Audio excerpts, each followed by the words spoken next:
So I'm in my third year. Today, I want to talk about the scholarship opportunities. Although I can just tell you directly that you should just search for scholarship on Google. So Google is your friend. So just go on Google to search for scholarship. And so, but scholarship opportunity is much more deeper than that. So there are a lot of things to consider.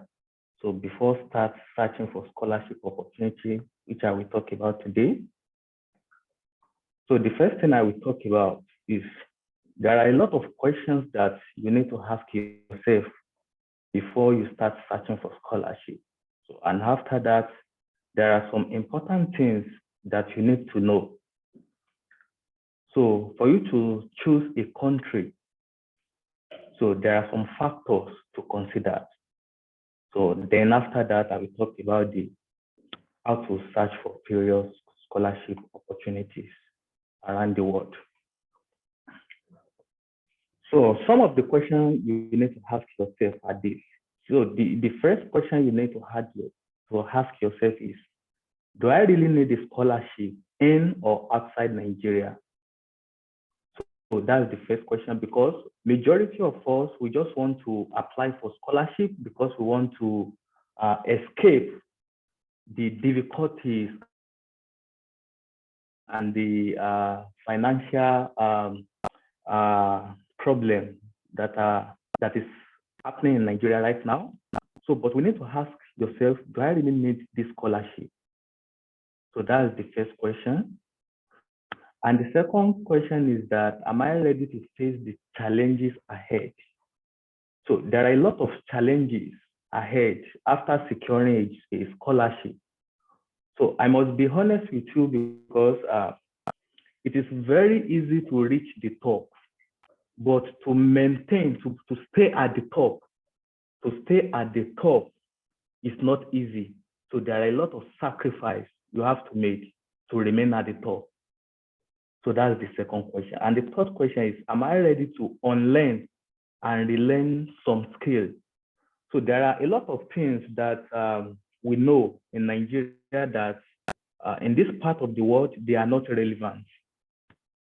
They are not relevant.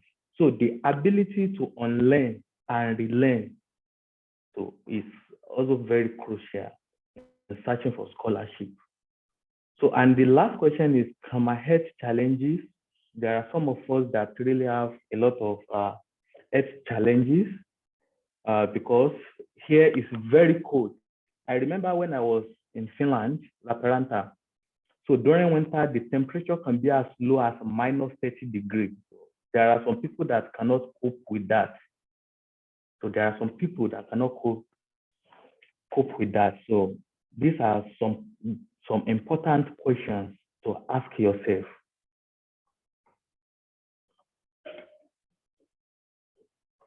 So after that, there are some important things we have to know, most especially for science students or engineering students. So we must learn how to code, how to write a programming language. For example, C++, Java, Python, MATLAB. So all these skills, they are very important, because you might, I don't want you to find yourself in the situation whereby you will secure a scholarship and you will be useless. No matter how good you are academically, if you don't know how to code, how to write a programming language, so you might find it difficult to cope. So this is why it is very important to learn how to code, and my brother can testify to this. So the second thing is you have to learn how to write technical reports, like papers. So because over here, there will be some assignments that you have to write technical reports about. So it's very important to learn this. And I want to mention that plagiarism is an offense, a very serious offense over here, which might lead to expulsion. So I have a friend of mine She's from Nigeria. She's also studying here.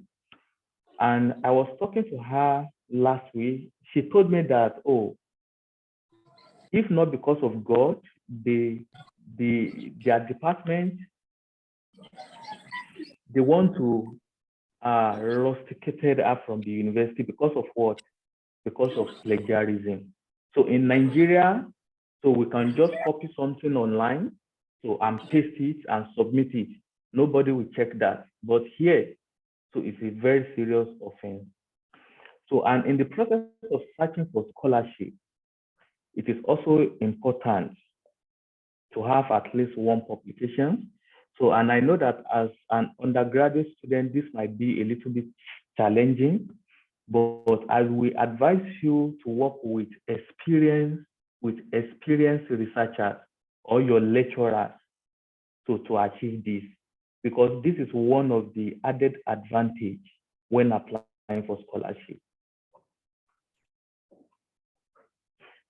So if you want to choose a country, so there are some things I want you to consider, because most of you might want to settle down in that country after your study, so that you will not find yourself in the situation whereby you will regret being in a country. So the first thing is to consider language. So if you want to secure a scholarship in a country where the English is an official language, I think that is the best for most of you. So, and you can look towards United States, UK, Australia, New Zealand, and Canada. So, but if you don't want to limit your chances, so because most of the European countries, they have their language. For example, in Finland, they are speaking Finnish. In Norway here, they are speaking Norwegian. In Germany, they have German language. So although the official language so is English, so if you are a master's student or PhD student, you will undergo your studies in English without any problem. But when it comes to settle down in that country, so that is where you might have some problem, because although all of them, they speak English, but it might be a requirement that you must understand the language before you can get a professional job. You can get any job, but a professional job. So that is the number one thing to consider. The number two thing to consider is whether the country you want to go is a welfare state or not. So what I meant by welfare state is that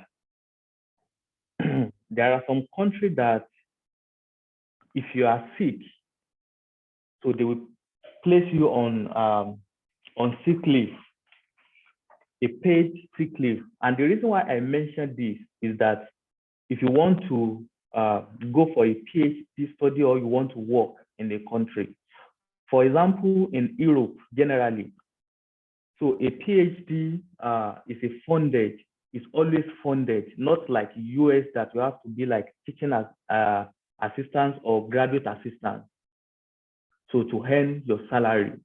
So, but here a PhD position is funded, so mostly like 3 years or 4 years. So let us now assume that you are sick. You are sick during maybe for a particular month, maybe 1 month, 2 months. You will be placed on a sick leave. You will be getting your salary as usual. So let us now say at the end of your PhD, so they see that you already sick for like maybe six months out of 4 years. So that 6 months will be added to your contract. So that is one advantage of studying in a welfare state. So, and number two is that unemployment benefits. So when you are in a welfare state, so for example, now I'm living in Norway now as a PhD student. So let's say after my PhD, so I don't get a work, so it is the responsibility of the government to be paying me. And what they will be paying me will be more or less equivalent to the salary I'm getting right now. So until I get a job, and I don't need to refund that money. So it's my right. So that is the importance of studying welfare state. So and another thing is the health sector here is, let me say, it's almost free. So I remember when I came to Nigeria. So when I came to Nigeria around June, July, August, I spent about 3 months in Nigeria. So I have a problem in Nigeria with one of my eyes. So, and I need to undergo an operation, surgery. But when I talked to the ophthalmologist, so they told me the procedure, and I see that, oh, this is very serious. I have to go back to Norway to go and do the surgery. So, and after the surgery, I spent like, so here, the maximum amount you can spend on your health in a year is around 2,460 krona. So, which is equivalent to about, so let's say about 260 or $270. So immediately you spend that amount, they will give you free card. So throughout that year, you will not spend a dime on your head. So you will be receiving free medical treatment. So after the operation, I was talking to one of my colleagues.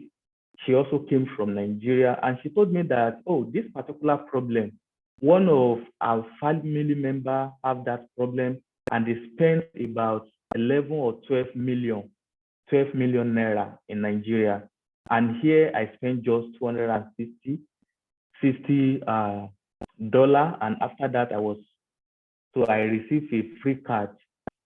So which means that until the end of this year, I will not pay any money. So that is another importance of studying in welfare state. So another importance is parental leave. So let's say you got married here, and your wife, you have a baby. So both of you are entitled to 1 year parental leave. 1 year, that is 52 weeks. So both of you don't have to work, you don't have to do anything. The only thing you have to do is to take care of your baby for 1 year. So, and you will be getting a lot of money. But the only problem is high tax. You will pay. So right now I'm paying about maybe 35 or 36%. So which is quite high compared to what people study in the US they are paying. So, but that's not the problem to me. That's not the problem. So, but you just have to look at the advantage and the disadvantage before you make a decision. So, and the last thing to consider is cost of living. So you have to know the amount of money you'll be spending every month in a particular country before you go there. So because of our time, let us continue. So let us now look at how to search for scholarship, which is the main topic. So all those ones just like the added information. So the first thing is Google is always your friend. So as I said earlier, so anything you are looking for in this life, everything is on Google. So just Google anything. So that's number one thing. Google for scholarship opportunities. So I remember, so when I was in 500 level in Lautech, so the first scholarship I got then is through Google. So I was Google. I see that UK and Canadian government, they are sponsoring master students in Africa. So and they have a lot of centers in Africa. They have one in South Africa, one in Tanzania, Cameroon, Rwanda, like 7 African countries. Then I just applied for one of the centers, which is Tanzania, and I was selected. So this information, I got it on Google, not from a friend, not from my lecturer. So the number 2 is that if you check the various university websites, so we have thousands or maybe millions of universities in the world. So just go to their website, look for the requirements. So, and if you met the requirement, just apply. There are some universities that you don't have to pay anything to apply for maybe master or PhD, but most of the United States universities, so you'll be required to pay application fee. The same thing applicable to Canadian universities, so you will be required to pay sorry, to pay application fee. But most of the European countries, the application is free. You don't have to pay anything. So just go to their website and search for the requirements. So, and the third thing is send an email to the prospective supervisors. This is another way to get a scholarship. I think maybe one of my colleagues will talk about this, how to send an email to the prospective supervisors. So, as Bro Sandy said earlier, the supervisors here, they have millions in dollars of funds for research. So the only thing they are looking for is a prospective candidate. So if you are fortunate enough to send an email to one of those supervisors, so you might just employ you maybe as a master's student, as a PhD student. So this one also is very important. So to study in Norway, and let me say Nordic country generally. So what I meant by Nordic country is if you want to study in Norway, in Finland, in Sweden, so most of the European countries, so the education, they are free from primary school to university level. So you don't have to pay a dime. So, but the only thing, if you don't get a scholarship, so it means that you must have a living expenses. So what I meant by living expenses is the money you'll be using to pay for your rent, to eat, transport. So you have to have it, but you don't need to pay any school fees. So, and this year in Norway, so you have to have if you don't get a scholarship, so because getting an admission and scholarship, they are 2 different things. So you might get an admission without having scholarship. And at most times you might got the admission and also got a scholarship. So, but let us now assume that you don't have any scholarship. So you have to have this amount of money in a year, 126,357 NOK. So which is equivalent to $14,000. So, and the good thing is that you can work and study. So you can work and study. So, and if you are working, the amount of money so you will get from your work in a month, so it's enough to take care of yourself. And from that money, you can even have a lot of savings. You can send it to your family at home, so you don't have any problem about that. But if you don't have a scholarship, you must have this amount of money. It's one of the requirements to get a student visa.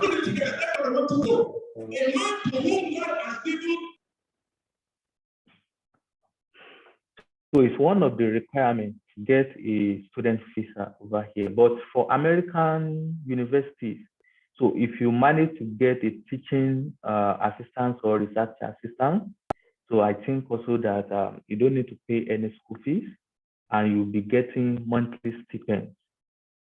So, and for those that are looking for job, So in Norway, all the job vacancy, they are always available. They are always available on this website, www.jobnorge.no. So any job you are searching for, even if you are, let's say you are searching for PhD position, so you can, everything is on this website. So just type your feed of, so let me say the feed where you want to study. So all the available positions, so you will see it on this website, www.jobnorge.no.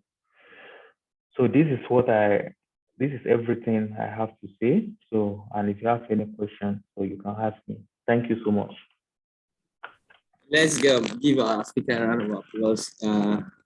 We can just do this. You can see how to the emoji for clapping there. Let's give him a round of applause. Thank you very much, Mr. Femi Elijah. One thing I got from what you presented is that in Norway, tuition is free. And so when you have the initial amount, you can come in and then get a job. And from your job, you can take care of your needs and even have extra. So the money you used to come, eventually you make it and even you'll be comfortable. And actually, I have a friend that did that. And he told me that he's working and he's very fine. So many people don't know that. We just look towards applying for Commonwealth, applying for PTDF, all these organizational-based scholarship. Meanwhile, you can actually go to a school, apply, and you can be funded. So many people will send me a message, send me the website where we apply for scholarship, as though there is a particular link. And I will tell them that just go to the school website, apply for admission. Most of the time, the scholarship can come with the admission. Sometimes it's separate. You have to still apply for the scholarship. So thank you very much. Right now, we'll take some questions. So if you have questions for Mr.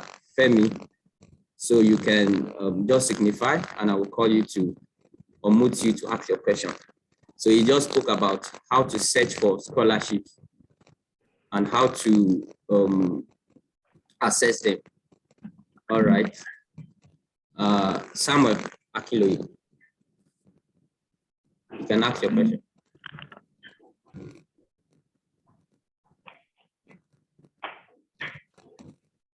You are muted.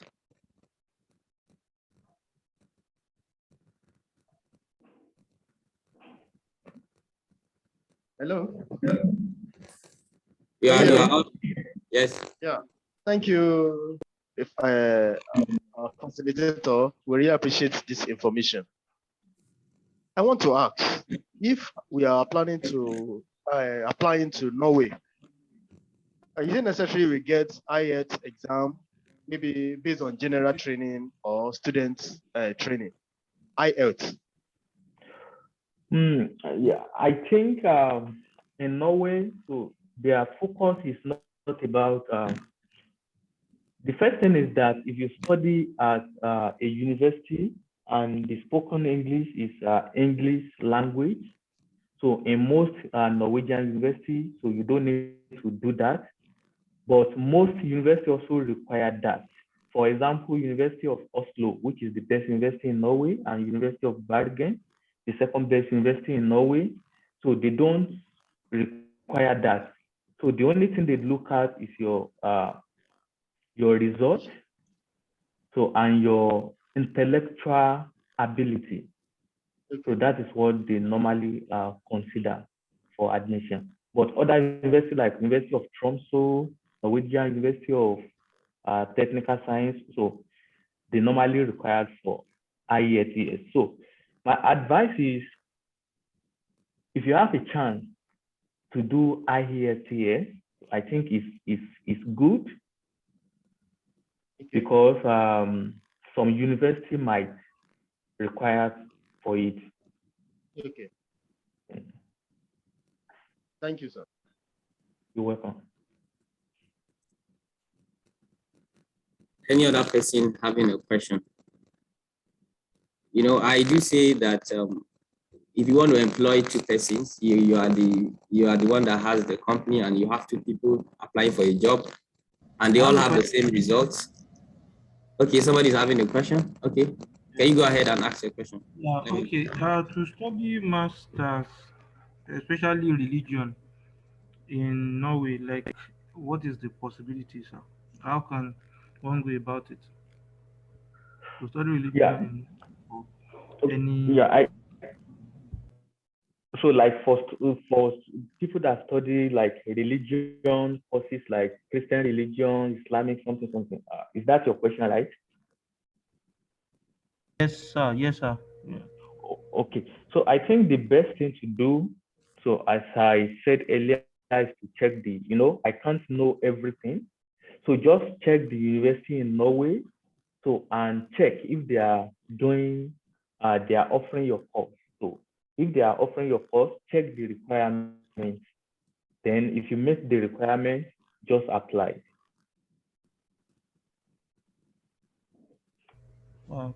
Thank you for the response, sir. Yes.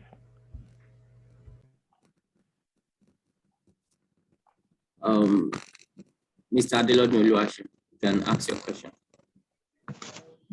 Yeah, thank you. Well done to the presenter. Oh, well, it's just a simple question. This job search website you just gave, is it for those who are already there, or let's say they are studying, they want to work and study, or can someone just from another country just apply for the job, as in going over there just because of the job? I don't know if my question is clear. Yeah. Thank you so much. Corporate body. So, Corporate officer. Brushing is my a good brother, and so we have known each other since 2010. Thank you so much, Brushing. Yeah, So, well done. So I have there are a lot of Nigerians here that they didn't actually study here, but they got job directly. So when they were in Nigeria, so I know about two people that are working with oil company here. So and they got the employment when they were in Nigeria, and after getting the employment, they just moved to Norway. So without studying here. Thank you. All right, we just have 1 more minute to ask Mr. Femi a question. If you have any question on how to search for scholarship, you can just go ahead and ask. Okay. While we wait, if there is any more question, you can just put up your hand. So this first topic has been done. It has to do with scholarship opportunities, how to search for various scholarship opportunities in different countries. And you observe it spoke about countries with welfare, countries with countries. Okay. Tolilope is the last question I'll be taking. All right. Good evening. Yeah. Good evening. Okay, my question is it me to the grade to which you can apply masters? The grade you have. Yeah, I think the grade doesn't matter, but at the same time, so I think first class and 2-1. So I will recommend first class and 2-1. So for master degree. So, but I don't know about US whether they normally consider 2-2. So I'm not quite sure, but I'm sure about first class and 2-1. So because there are thousands, millions of students applying for admission every year, and we all know that they cannot give admission to all the students, so they have to use their grade and some other things to give them admission. So first class 2-1. Yeah. I hope it's clear. So schools have their requirements for admission, and most of the time, there are schools that we say, oh, 2-1. In the US, I have friends with people that are studying. So, but maybe not on funding, maybe with funding. It's all depend on a lot of things. Admission requirement depend on a lot of things, not just your grade. They look at your CV, your work experience, your publication, your recommendations, all those things sum up together to decide whether you're going to get a funding or not. So it's not really about grade. I have someone that has a 2-2 and he has a MES scholarship, not just a MES scholarship in Japan, in one of the first 20 schools in Japan. And he has a 2-2. And I know someone that had a first class and had a master's distinction and barely got into a school that is ranked around 400 in the same Japan. So it's about your profile. Now, this person that has a 2-2 has a foundation. He has certain experiences, leadership experiences, and then he knows how to connect with professors. So from LinkedIn, he connected and then he got the offer. In fact, the professor was telling him that if you don't get the MEX scholarship, which is the government scholarship, I will fund you myself. So don't withdraw back because you don't have a 2-2. Just reach out. Sometimes it's your passion that will pave way for you. So, and I'm very happy that someone will be giving presentation on this. I went through his slide and he spoke about the percentage of different classes of people that get scholarship. And you'll be amazed to see that first class is not even topping the list. I'm so surprised when I saw that data. So, and I'll be bringing up our second speaker right now. So I'm sorry, I'll be changing the order of the topic.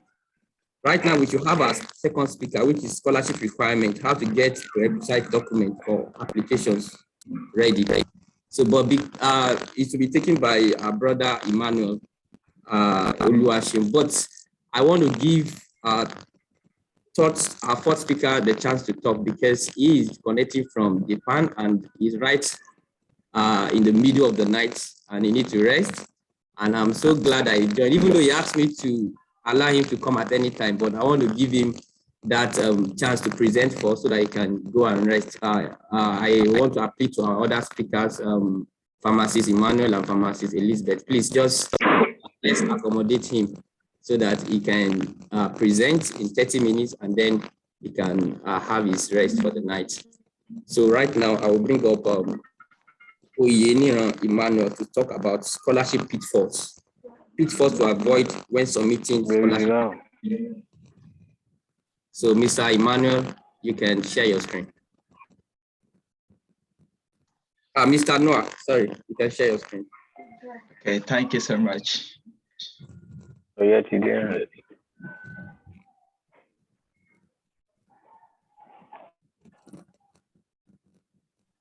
I hope my slide is visible. Yes, sir. And my voice, is it audible enough? Very audible, sir. Okay, thank you. Yeah, I'm really delighted to be among great minds here today. And I would like to express my gratitude to Bro Sunday. He's actually a kind of, let me call him a far mentor to me when I was in secondary school. He actually motivated me a lot, and that is why, by God's grace, we are where we are today. So I would like to speak on scholarship pitfalls. That is the stats given to me. And I think I have to skip this here. This folks, I already discussed this with her. So now let's start. Before we can actually discuss pitfalls, there are some data that are necessary for us to at least get ourselves to understand, so we get to know why we need to avoid some of the pitfalls. Now, according to US data, this is actually got it from US data, so I'm sorry. And I have my reference there, so we can actually go and check that to verify my data. Now, it is shown that we have about 1.7 million scholarships available, which are private scholarships.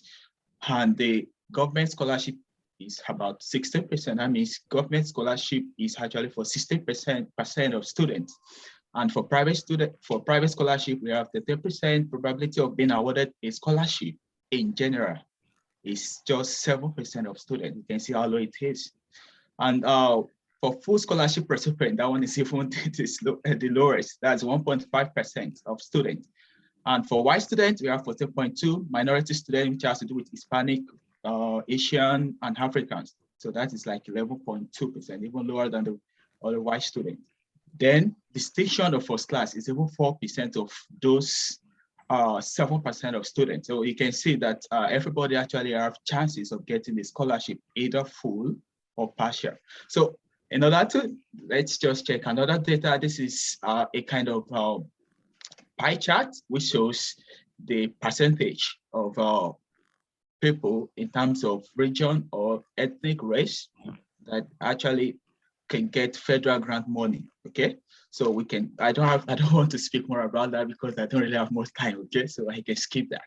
Now, according to field of study, we have STEM and non-STEM, and you can see the percentage. Even for mathematics, so low, 0.6%, engineering 6.1%, education 4.5%, then some other undecided, so like 2.4%. Now, what are scholarship pitfalls? Let me try to adjust my slide. Okay.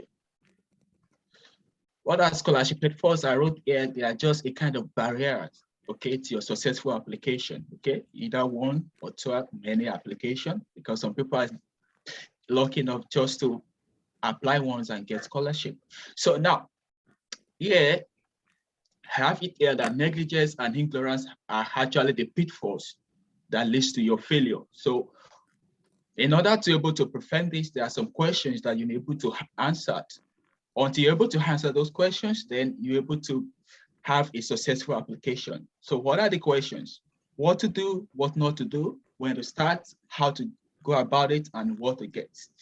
Now, if you're able to answer these questions correctly, then I would say you are about 50% or 70% to get a scholarship. So here, I have a reflection corner. Do not wait till it becomes too late to start. Now, I have just this illustration to explain two different people. You can see the first guy actually has a key in his hand, working towards his goal. But on getting to the goal, there is a kind of a gap which needs to be filled. So the guy already have what he needs to fill. So this guy doesn't have problem. Unlike this guy who didn't take action on time till the bridge get disconnected and was about to jump to the other side. You can see the guy is actually going to land on the ground. So don't be like the other guy, be like the first guy.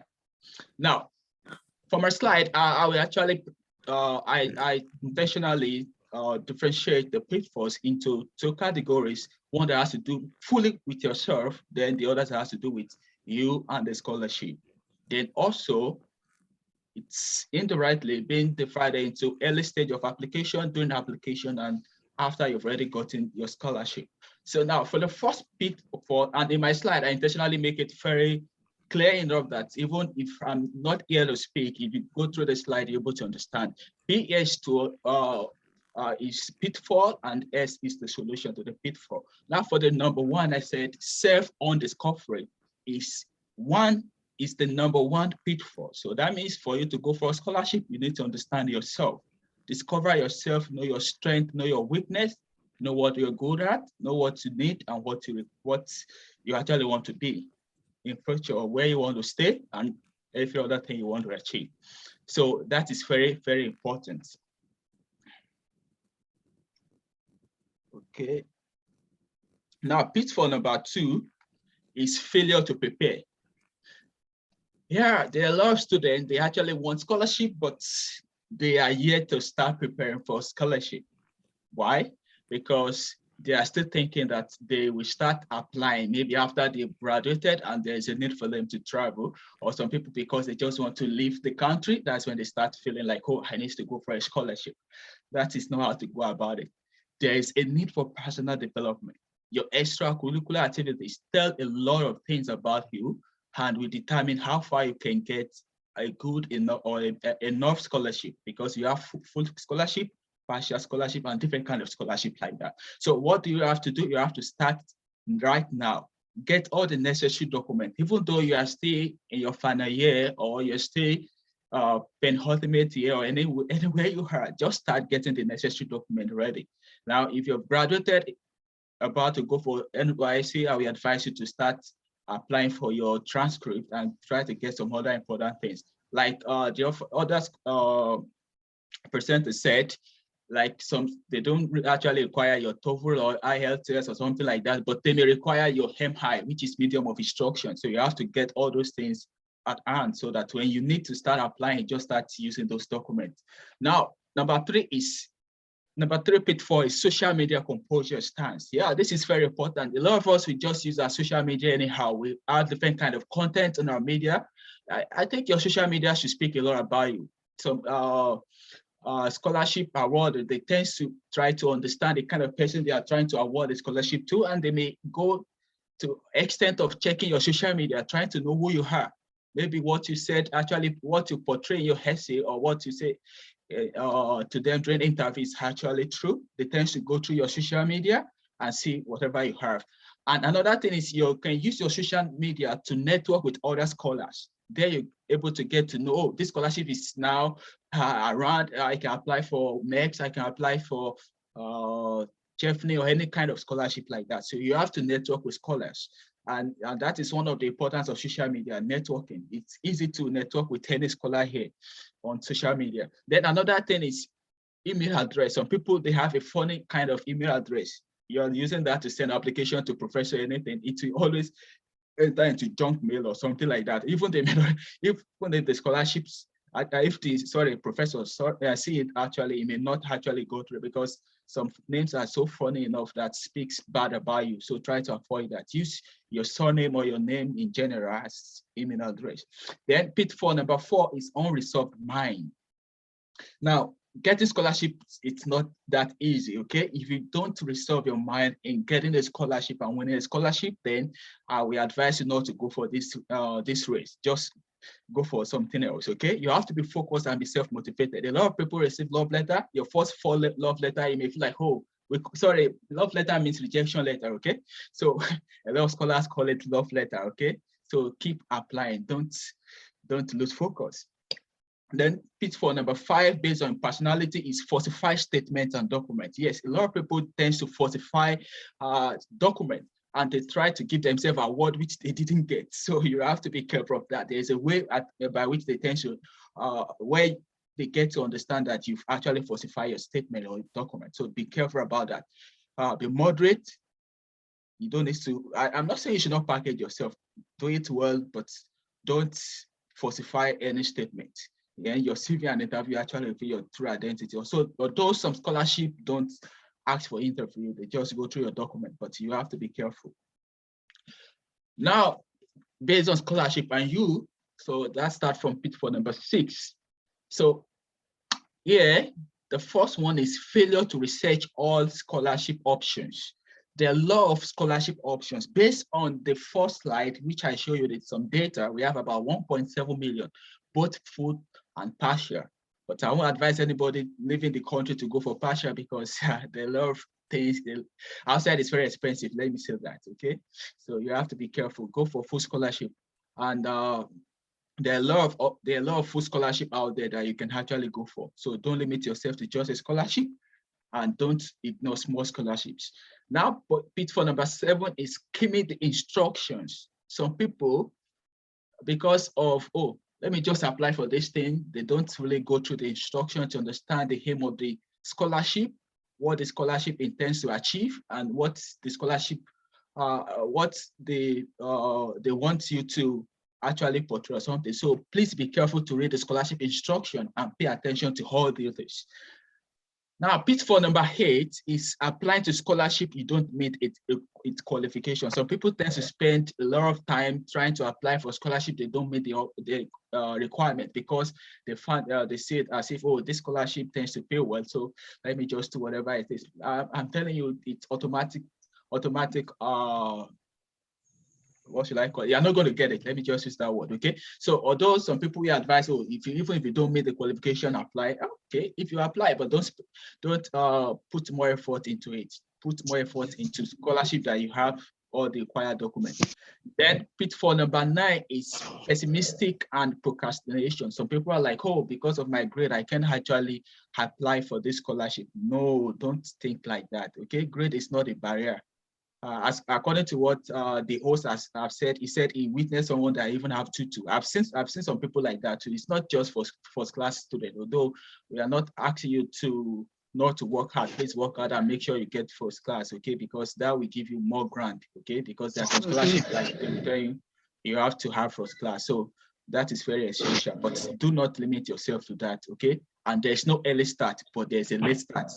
Please try to understand this, digest this. No early start, but there's a late start. I'm sorry, I skipped some reflection corner. I always have reflection corner on my slide, but I forgot to read out the other one, the previous one. So this year I have it to get new results. I need to start doing something new. So what have I been doing that is not yielding expected result? Please, if there's anything that you've been doing that's not yielding expected results, so you have to drop it. And that is why we are discussing some pitfalls. So pitfalls number 10 is poor understanding of what the scholarship entails. I think I've said something about that in when talking about pitfall number 7. So now, pitfall number 11 is starting late. Please ensure that you don't start late. Although sometimes you may not get the information on time, but the moment you get information, start working on it. And that's why you're supposed to get all the required documents on grant. And pitfall number 12 is use of generic statement or essay. Use of generic statement. So like some people, they go online, try to look for some motivation, SOP or anything like that, and try to copy paste. Please don't do that. That is why some people don't get scholarship. Some people will be like, oh, because this person applied for this same scholarship and they use this particular statement of purpose, let me use the same thing. Please, that is plagiarism. I think the first presenter actually spoke about that. So the first speaker spoke about that. So please be careful to not fall a victim of copy paste. Try to stand out, okay? Polish your essay towards your home field and scholarship, and be scholarship specific, because each scholarship have their own aim and objective. So try to polish your essay towards that. Now, pitfall number 13 is not answering the scholarship essay. Yes, this is more. This is very important, and most scholars always fall a victim of this. Try to understand the essay, proofread, and share with another scholars for them to proofread, so you're able to have an outstanding writings, okay? Then pitfall number 14 is use of negative witness when asked, okay? Now, sometimes they may ask you what is your weak point or your weak or something like that. Some people will be like, oh, they're asking for weakness, so I have to be like, oh, maybe I love to sleep a lot or something like that. No, don't use negative witness. Sometimes you have to use positive witness, like maybe you are okay, like the one I have here on this slide, that difficult to disengage from ongoing activities. That is actually a positive witness. So when you're asked to answer some kind of questions like that, use a kind of positive witness. So pitfall number 15 is submission on deadline. This is actually hard of it. Don't do that. If a scholarship deadline is today, ensure that you submit at least 24 hours to its deadline, because you have different time zones. And sometimes it has to do with system crashing, okay? Because a lot of people try to submit their application during that time. So you have to be careful of that. Now, this will be my last slide for scholarship and pitfalls. Now, and that is pitfall number 16, starting with pitfall number 16, which has to do with failure to grab the reader's attention. Yeah, in your essay, you must write a concise and with clarity, okay? And don't use big grammars and difficult technical terms. Some people that we actually proofread your essay may not be people from your own field. So when you're writing some technical terms, try to define some of them and try to make it so easy for anybody, even for a layman, to understand. So that is very, very important. Now, pitfall number 17 is using same set of documents for whole scholarship. That is not even expected of scholars, but a lot of people fall victim of that, okay? Try to each document based on the requirements and each scholarships. Don't submit the same motivation letter or SOP for different scholarships, okay? Some people even forget to edit the name of the university or the name of the professor or anything like that. So be careful of that. Pitfall number 18 is submission of falsified information, awards, skills, and some other things like that. Please don't be a victim of that. Then pitfall number 19 has to do with self-recommendation submission. Yeah, this is also very important. If your referee give you permission to use his email address to submit any recommendation because it's so busy. We know a lot of professors are very busy and they may tell you that, oh, I don't really have time, but let me give you my email address. Just submit and let me know that you've done that. Please, if you are doing that, don't use the same laptop you used to submit your application to submit your recommendation letter, because there is a way they try to verify that by tracing your IP. So be careful about that. Be careful about that. Don't ever fall a victim. So it's better use another laptop to submit your recommendation letter. And also be careful that there is a strong recommendation sometimes is what gives you scholarship. So you have to get somebody that knows a lot of things about you and can speak a lot of things about you, who knows your weakness and strengths, and somebody that you really trust. Because okay, don't let me go there. If I've been on some social media, you see some scholars like they try to text their referee and trying to act as if they apply for something, and they ask their recommender to their referee to submit a recommendation for them. What they really saw was very bad. Like some they are not actually asking for them to get a scholarship. They are indirectly going against them. So try to be careful of who you use as your referee. Now, pitfall number 20 is don't give up. Never give up. And that is what you need as a scholar. Some people, they have gotten a lot of, some people apply for a lot of scholarships and they only get one. 20, 30, 50 scholarships and like that. Some people that have been to this race for almost 2, 3 years, 4 years, and they never relent. And later on, it paid them, okay, because they get good scholarships. So do not give up. So I would like to end my presentation from here. So my conclusion is just for 4 things. Do your best, focus, believe in God, and never relent. Know what you want and go for it. Jump over the pitfalls and jump into your dream scholarship. Go for that scholarship, and that is my last word for you. Just go for it. Thank you for listening. So if you have any question, you can ask me.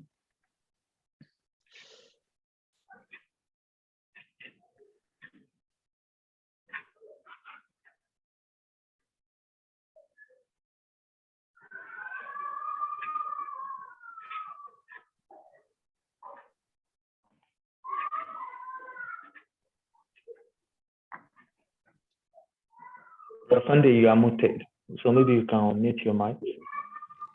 So sorry.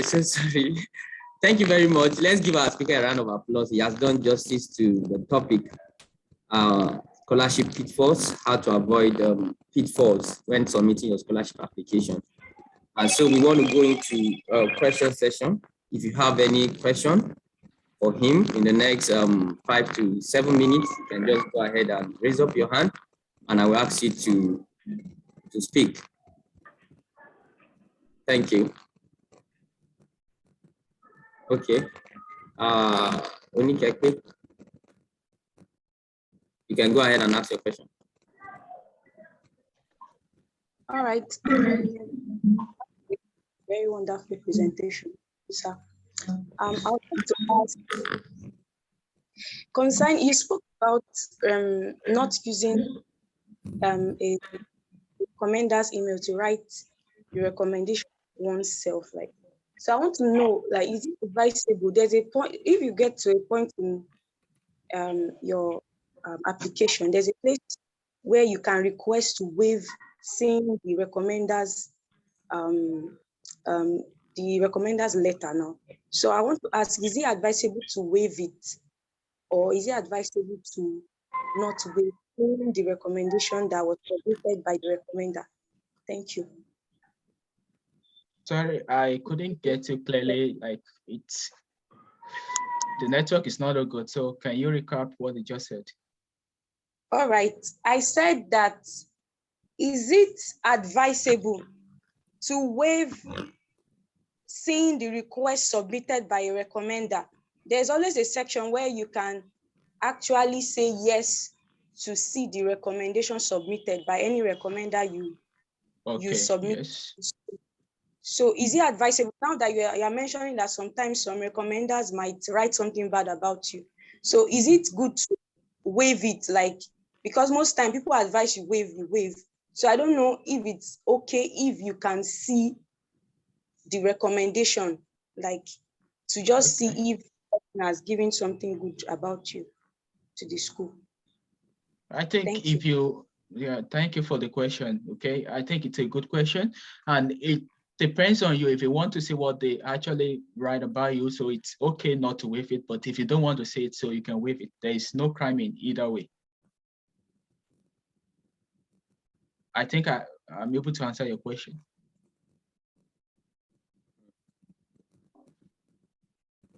So there's no disadvantage of you not waiving it?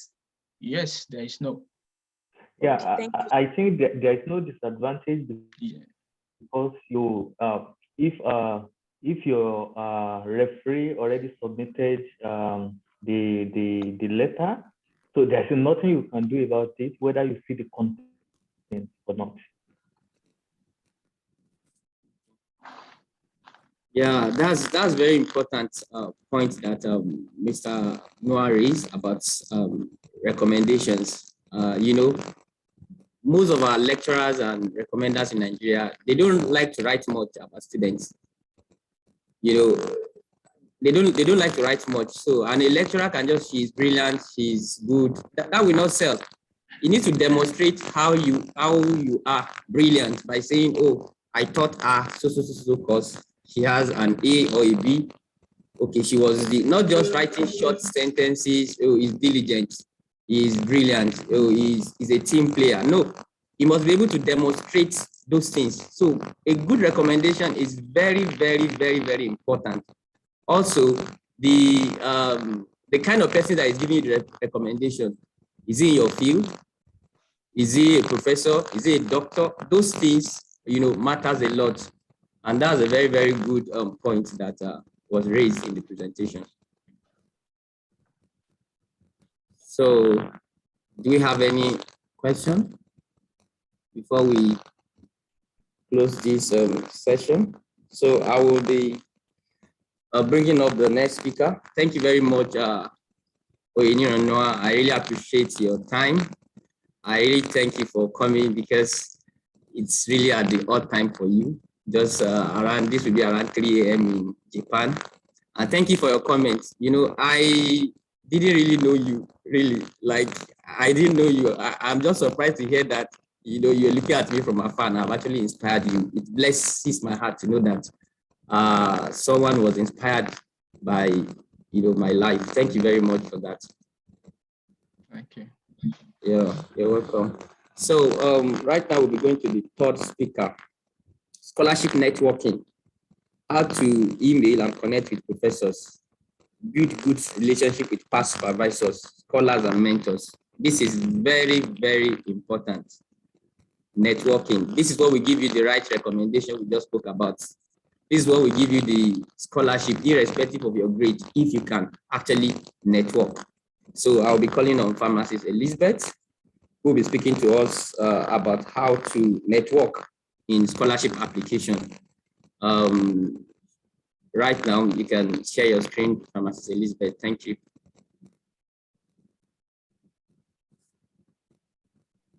All right. Good afternoon, everyone. My name is Elizabeth, and I'll be talking about scholarship networking today.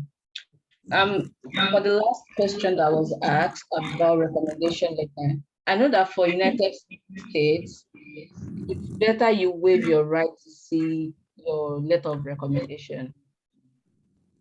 And the reason being that if the application committee were reviewing 2 applications, they would trust the letter of recommendation that was that was not seen by the applicant more than the one that was seen by the applicant. So I know it's like you're going in blind when someone is writing a letter of recommendation for you and you can't see it. But it's always better you waive your right to see. If you really want to see, maybe you see before the person submits. But if you're applying to schools in the United States, I would encourage you to please waive your right to see. I just wanted to drop my opinion on that. All right. So today's topic is going that I'm going to be handling is scholarship networking, and I'll be doing more of talking than what you see on the slide. So I will talk more. And so now you've heard from various speakers. You know how to look for schools. You know what you should consider when you're moving to a new country. Honestly, I didn't even consider all those. I'm like, wow, like I've learned a lot myself today. And so now you know the program you want to do, you know, so now you're asking yourself, what's the next step? So there are so many factors that you have to put into place. You have to consider the country you're going to, the type of school you're going to. Various schools have various requirements. Some schools will tell you, oh, we would like you to reach out to professors yourself and get an advisor before you can even get admitted into the program. Some schools will tell you, don't email any professor at all, just apply to the program. After your first semester in the school, then you can choose an advisor. So there are various ways these schools can come. So you have to know what applies to the schools that you're trying to apply to. Another factor you have to consider is, am I going for an undergraduate program? Am I going for a master's program? Am I going for a PhD program? Do I think I can fund myself? So if you feel like you can fund yourself, maybe you don't even need to reach out to any professor. So there are so many factors, but I will try to talk and like bring everything together. You would notice that I wrote PI. In Nigeria we use the word supervisor or advisor more. But in the US, you would hear them say PI. The first time they said PI, I'm like, what's going on? What's a PI? Why do I have to get PI? And then they were like, oh, it's called principal investigator. And then some people would also say advisor, but among yourself, you hear, oh, my PI, my PI. So it means PI. So the first question we should consider is, why should I even connect with a potential PI? Why do I have to email? Why can't I just, okay, I've seen this great school, they have this awesome program. Why can't I just go ahead and submit my application? Why do I have to go through a PI? So you want to know whether, oh, these labs that you're considering, you want to do your research in. So that's another factor you have to consider. The program you're trying to get into, is it a research program or is it a non-research based program? So let's say you're applying to a program that is research based, and you're looking at this lab. You've gone to the school website, you've gone to the program website, and they have this awesome lab where you feel like, oh, you want to go to this lab, you want to do this innovative research there. But the first question you should ask yourself is, are they even taking students? So if you don't reach out to PIs and let them know that you're interested in their lab, scholarship story for family. Please unmute your speaker. So how would you? Okay. All right. How would you even know whether they are going to admit you? So you want to know whether they are taking students. And another question you want to ask yourself is, the PI the type of mentor you need? So I've said that when you see PI, it means advisor. There was a PI that I had an interview with, and he was like, oh, so when you come into my lab, and if you don't publish a paper, I'm not going to trust you. I'm not going to see you as a scientist. Like you already know that, oh, this is not the kind of environment I want. We all tend to strive in various environments. The type of environment that I need might not be the same type of environment you need. There are some PIs that when you are in the lab, they expect you to come in morning from 8 a.m. to like 10 p.m. Some PIs will say 9 a.m. to 5 p.m. Some PIs will say, oh, you don't just come in whenever you like. If you like working overnight, come in at that time. So you have to be able to know that, oh, this type of PI meshes with the kind of person I am. Do you like this kind of person that would be following every minute and be like, oh, what are you doing? Or do you want this kind of PI that will just free you and you meet like once in a week and it's like, oh, what's up? What have you been doing in the lab for a week? So these are the kind of questions that you would want to ask yourself. and you want to be known, getting on their radar. You want them to know that, oh, I'm applying for this program. A huge percentage of the application committee member would also be the professors in that department. So if you've emailed one and you've disturbed them a couple of times, when they are reviewing applications, you can say, oh, that student, I know that person. Do you understand? So you want to be known. You want to have one foot into the door already and let them know that, oh, there's someone called Mike Nkoko or whatever. And the most important aspect is funding. So for various programs, there are ways that they can fund you. They can do tuition waiver. They can do teaching assistantship, where you are being funded. You have your tuition being waived for you. They give you monthly stipend, but you have to teach. You have to teach undergrads. And if you're a PhD student, on top of teaching, you still have to do your own research that would count towards your own degree while you teach, because you're a teaching assistant. Or you can also be a research assistant where you don't have to teach at all, because maybe your PI has NIH funding or has NSF funding, so there's lots of money, you don't have to teach. So you want to be able to know that, oh, the lab I'm considering, they have money and funding available for me, so I don't have to teach. Or should I get ready to be a teaching assistant, or can I fund myself? Oh, they don't have money, they don't have teaching assistant, they don't have research assistant, but yeah, my dad is very rich, he can be able to afford to pay for me if that is you. So these are what you have to consider. Why should I connect with potential PIs? So we'll be moving to the next slide. So how do you connect with potential PIs? Now you know why you should even go through the trouble of connecting. So one thing I'm going to be saying is that you have to be very intentional. You have to be, intentionality is a huge factor when you are trying to connect with potential PIs. So when you go to like program website, like through the school website, you go through program website, they normally would list their PIs, the professors they have in the department. And then they would normally list their name, their research interests, their educational backgrounds, their email, their phone number. And sometimes you would even see a link that takes you to that PI's own personal website. So some labs would have their own personal website. So then you can go to their own personal website where you can see the students in that lab. You can see the research they are doing, the publications they have. Sometimes they would post fun stuff they do in the lab. Oh, at the end of this semester, we went for Thanksgiving at PI's lab. They would post all those kind of stuff. And what does that tell you? As much as they're trying to get admitted into a program, these people also are trying to sell their research to you. They want you. Because, I mean, when I did my master's, I felt like I would always see my PI in the lab doing research like I had in OAU, but that was not the case. I did my master's for 2 years. I never saw my professor in the lab, like working in the lab, but he has a lab. So who does the work? You students do the work. We students do the work in the lab. Some labs would be different that the PI still comes into the lab. Maybe he's a new professor, but once he gets his tenure, he's like an associate professor or a full professor. He doesn't show in the lab. So as much as they're trying to get into the program, they also want to sell their research to you. They want you to come to their lab, especially when you're smart. Who does not want smart students in their lab? So they would have their own personal website where they show you all those stuff.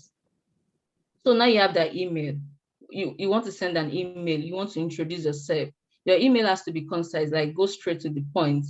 And then make sure that it has like an interesting subject. You can say, oh, prospective graduate student or prospective graduate student for 2021. Just make sure, because a PI would usually get tens of emails per day. And sometimes they are so busy, they don't check emails, you understand?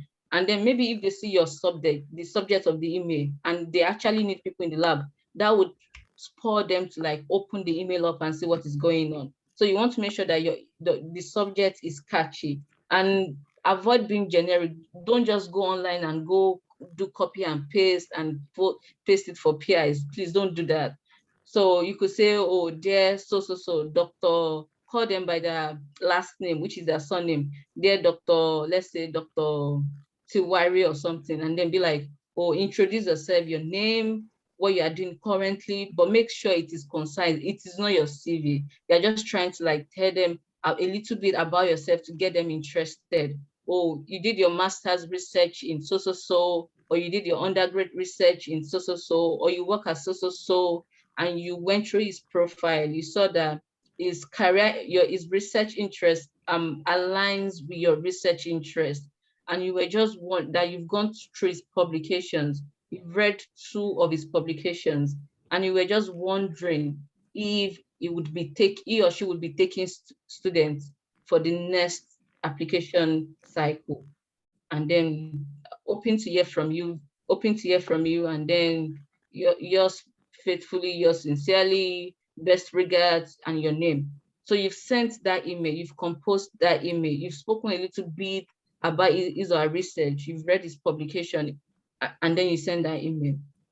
And then let's say you send email to like 10 people, just 2 people replied. Don't feel bad about that. Like, don't feel like, oh, it means they don't want you or something. Maybe they don't even want students.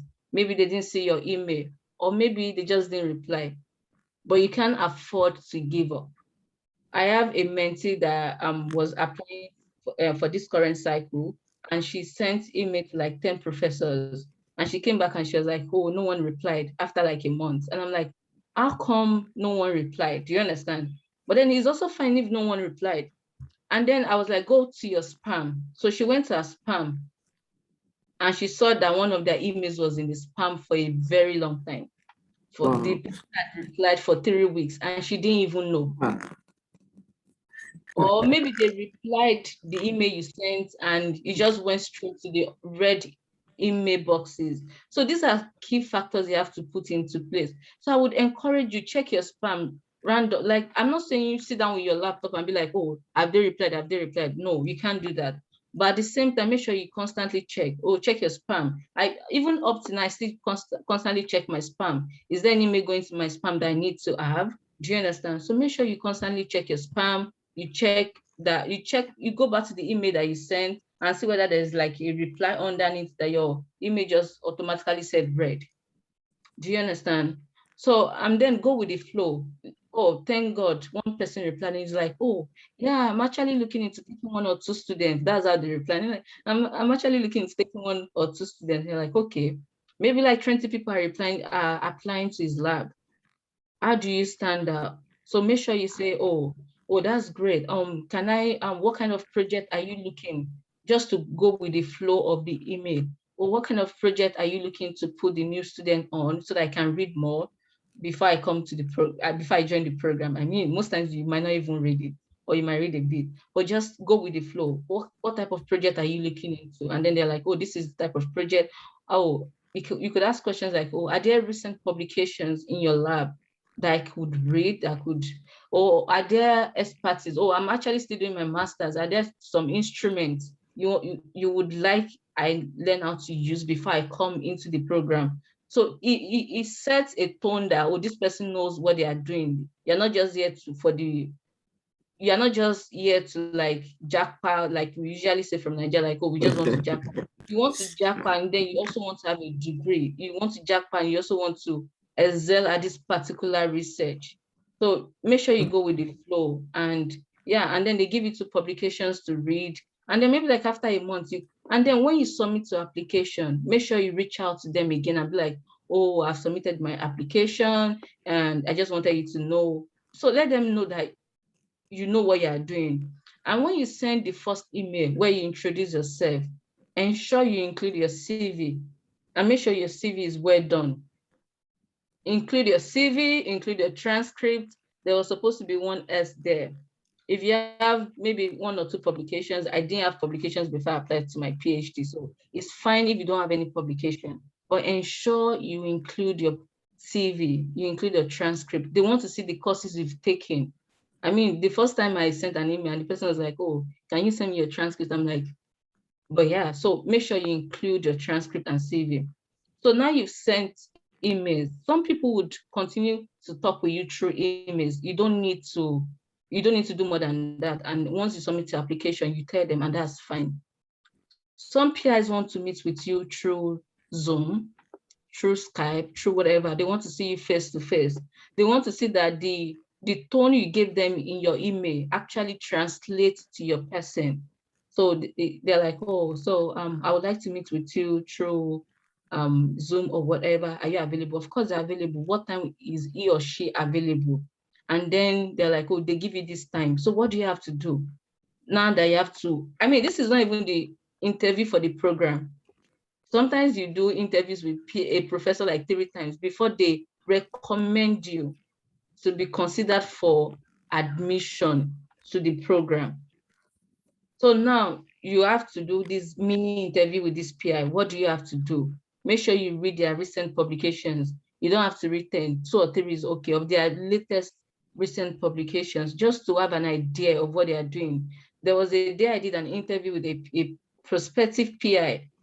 And that day I had it was like a session. So it started from like, I started from like 9 a.m. in the morning and it ended like 7 p.m. I spoke to like 7 potential advisors. It was crazy. And everyone I had been talking to was open. They were like, oh, I really love your profile. I really want you in my lab. And I was feeling hyped up, like, oh, nice. And then there was this guy that I was supposed to talk to. And when it was his turn, he was like, what do you want to know? And I'm like, it was frowning. And I'm like, why? Like, because everyone had been giving me this positive vibe since morning. And then I'm like, oh, I'm interested in your lab. And he's like, yeah, so what's up? What do you want to know?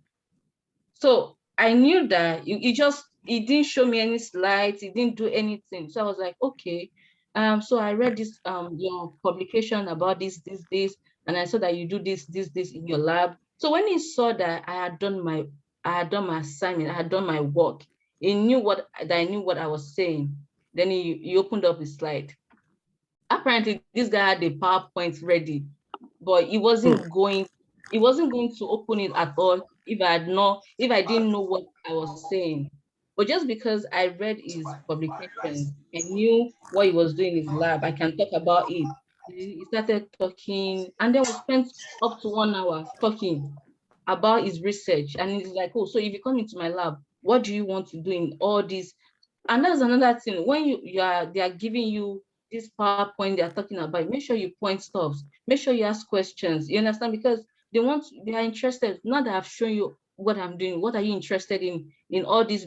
There's this huge story I'm trying to tell with my research. So what are you interested in? So it's not like you're just sitting down there and then after everything, they're like, oh, what do you have to say? Like, nothing. That I mean, that's fine if there's honestly nothing for you to say. But make sure you ask questions, you understand? And make sure you also read about your own past research. Because after they are done with their own research, they'll be like, so what can you tell me about what you did? Can you just tell me a story of what you did?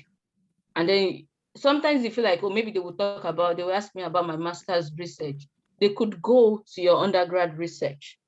So make sure you do your own assignments, you do your own part of the work. And then show that you're passionate about the research area. From the way you talk, potential PIs know that, oh, this one is serious, this one will not be. I don't know how they know, but they do know. So make sure that how do they know you're passionate about your research? You know what you're talking about. You've done your homework, you've done your assignment. Do you understand? Sorry. Okay. Sorry. All right. And then ask questions. If you don't have anything to ask them about their recent publications, ask them about the school, the program. It's fine. There was a PI that I interviewed and she was like, oh, do you want to know anything about the town where the school was? And I was like, I want to know about the weather. How is the weather there? Sometimes they ask you, what do you like to do for fun? There was one PI that was like, oh, what do you like doing for fun? Because we all know that research is hard, Ph.D. is hard, and 70% of the time your research won't work in the lab. So it was like, when you're frustrated, Elizabeth, what do you like to do for fun? It got to me suddenly because I didn't know that going for an interview, I could be asked that. So I kind of thought that because I'm like, what do I like to do for fun? Okay, I like hiking and stuff like that. It shows that you've done your homework. Oh, so you could ask them that, oh, how many students do they have in the lab? Do you understand? You could ask them questions like, oh, what's the lab culture? Do they like micromanaging students? You could ask them. Some of them will tell you, oh, I actually like being in the lab with my student. I like to make sure that you come in 9 a.m. to 5 p.m. So so they would also have read about you. they know you are coming from Nigeria. Some of them will tell you that, oh, my aunt visited Nigeria 10 years ago. They went to Lagos. And I'm like, where's Lagos? Lagos. So they've also done the assignment as it's like a sales marketing job. They're trying to sell yourself to them. They're also trying to sell themselves to you. The program I'm in currently, when I applied, there was one professor that told me that, oh, there's a student from Nigeria in our department. Make sure you reach out to that person and ask about the program. And then I went back to the program website. There was nothing Nigerian there. The only person I saw was from Ethiopia. And she was born and bred in America. But because she's African, maybe they feel like Africa is Nigeria, Nigeria is Africa. Do you understand? Yeah. And some PIs would also tell you that, oh, can you reach out to people in my lab? Can you reach out to students in my lab? Ask them about the lab. Of course, when you reach out to those students in the lab, most of them will not tell you, don't come to our lab, it's a terrible PI. Most of them will say, wonder, do you understand? Because they don't know you, they don't trust you enough to tell you about the challenges they have in that lab, except maybe the person is Nigerian or the person is your friend. Do you understand? And then when you've had this awesome interview with this potential PI, and they're like, oh, we would recommend you for admission to the graduate program, make sure you send a thank you note. You can't just leave them like that and they go. Make sure you send an email saying thank you for taking your time out to talk to me today. I'm so excited about this opportunity and coming on board and doing this awesome research. Hoping to hear back from you very soon. Yeah, make sure you send a thank you note. And then, oh, what if the PI did not reply your email? That's fine. After like 2 weeks, send another reply saying that the same story of who you are. I mean, they won't beat you. And what's the worst thing they would do? They will not reply, Abby. But imagine if you lost opportunities just because you did not try. I feel like that's more scary than someone not replying me. I would rather take the chance of sending the email and being ignored than losing a big opportunity. So even if they don't reply the first time, at least send a second email after this, after like 2 weeks after. Or what I do sometimes, I don't know whether it's good, but I could share with you is that I do LinkedIn Connect. So I don't connect with them on Facebook, I don't connect with them on Instagram, I don't connect with them on Snapchat, just LinkedIn, because it is professional. So let's say I send this email to this PI, he didn't reply me. After a week, I would send him a LinkedIn request, and that's all. I'm not sending him emails on LinkedIn. I'm just sending just to connect with him. Maybe, I mean, I don't know whether it's good or bad, but I do it. I don't know whether it works for me or it doesn't work for me, but it's something I do. And except a PI post on LinkedIn and say, oh, DM me, whether message me on LinkedIn if you're interested in this research. I honestly don't feel like it's really cool like that to like send emails to send messages to these people on LinkedIn. Email is the best professional way. And yeah, so those are the stuff I have to say on how to connect with potential PIs. And the summary of it is that you have to be intentional. You have to be intentional in connecting with these people, because the way you are meeting with them, they are also like maybe 20 other students that are interested in that lab. So you want to like stand out. And there was a program that I applied to that they had 520 applications. At the end of the day, they were only going to choose 50. And it's not even only about, oh, I had the best CGPA that would give you the edge over other students. Some students will just apply, they won't reach out to potential PIs. So those are ways that you can stand out during the application cycle. And then good relationships with past advisors. So you had this lecturer in Ife, you had this lecturer in Lautech that was terrible to you, and you're like, I don't need him again, I'm done with undergrad, and that's that. Sometimes that's not the story. Sometimes you still have to go back to these people and be like, I beg, or I need letter of recommendation. So I would encourage you as much as possible, do not burn those past bridges. Make sure you keep, I mean, it's not like make sure that you have a good relationship with your lecturers that are from your professional colleagues who can write a letter of recommendation. Make sure you still have that connection with them, that you can talk to them anytime and be like, oh, I need a letter of recommendation for this program, and they'll be able to write you something great. Identify those who can give you good letter of recommendation. I know students who, a current PhD student in the US wrote a letter of recommendation for her to apply for a PhD program, and she got in. So it's not, most times I would advise that you use professors from Nigeria, like lecturers from Nigeria. But let's say there's no lecturer, you have two lecturers, or you don't have a professional colleague who is a senior colleague who can write a letter of recommendation.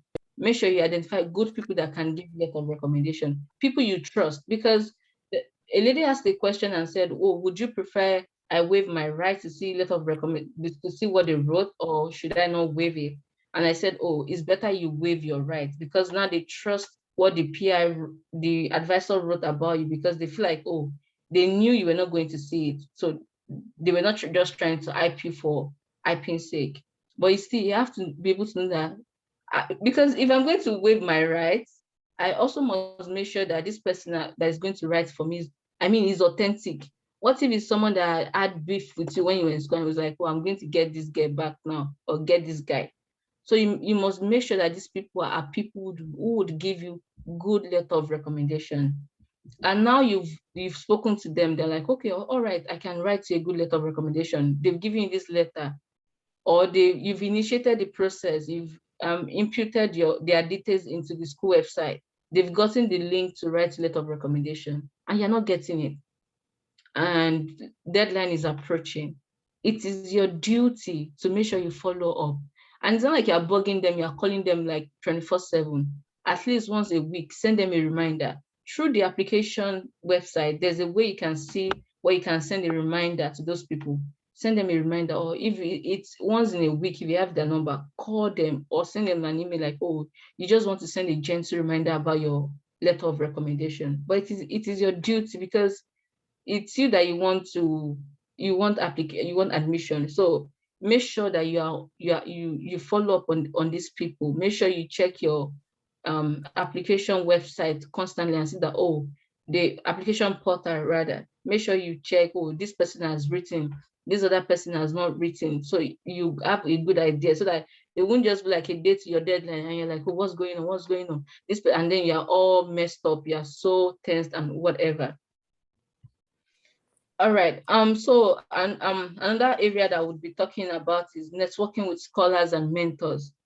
So it's good to have people in your research area, in your professional area, in the academic area where you want to go to, that you admire. And sometimes we go for big people, or this very, very popular person on LinkedIn who has done this, or I want them to be able to mentor me. The next question is, are they available? Will they be able to review your statement of purpose? Make sure they review your application document. Oh, this is the statement of purpose I've written. Can you hear me review it? And then they give you correction. Sometimes I'm sorry to say this, but Chinese people that I know in my school, sometimes they give their statement of purpose like 20 people to review for them. So, and I am coming from Nigeria, and I'm like, well, I will just write my stuff. I don't want people to know that I'm applying for school and then write down. I mean, it's fine if that's what you want to do, but if you have mentors in your area that can review it for you, people that are in the PhD program where you're going to, please do. And because sometimes they would point out stuff you should work on, you understand? So that when your statement of purpose is coming in place beside someone from China who are like 20 people to review it for them, at least you can stand aside, right? And then you can also reach out to people in the program you're going to, or through LinkedIn. Email them if you have the email, and ask questions.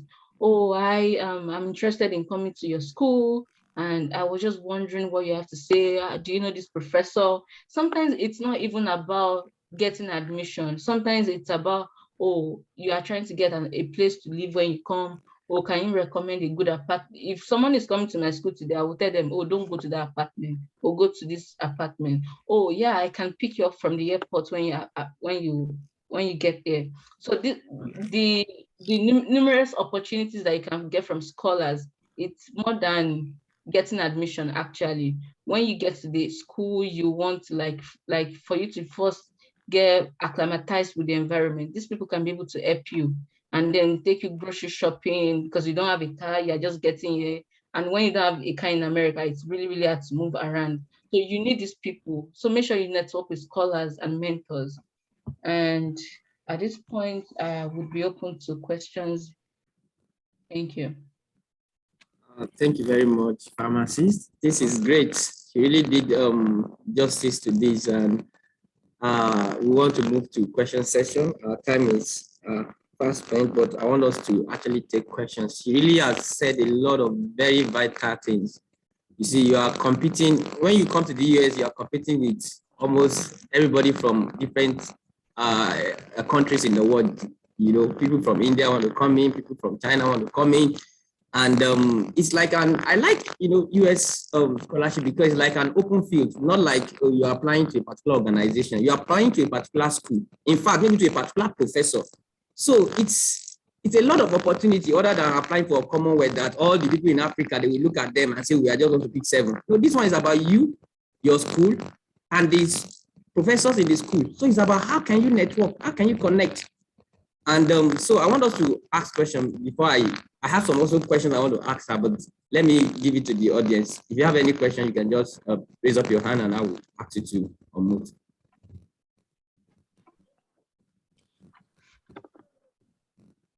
Okay.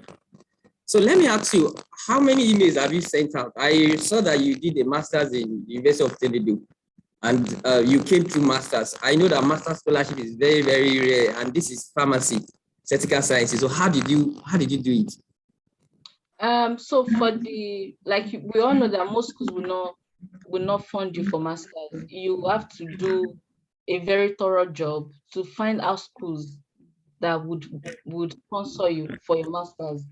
So like when I was searching for schools, I had like a big jotter, like very huge jotter. And then because I was going for a master, I'm like, oh, this school will not fund me for masters. So on the program website, they said, oh, they fund 2 or 3 people every year for masters. And honestly, I did not even email any professor because it was going to be a TA. I just applied. And it was interesting that the other lady in my class that we came in together, she didn't get the TA, the teaching assistant. Do you understand? Which was very interesting because she had a GRE score that was higher than mine. I had 290 for my GRE score, and she had like 290, and she had like 320. But there was something you said that is actually true. Apart from the academic aspect, what are your professional experiences? What are the leadership experiences that you have? What have you done to give back to the community? So these people they look at you holistic, like they want to see what you can bring to the table for them.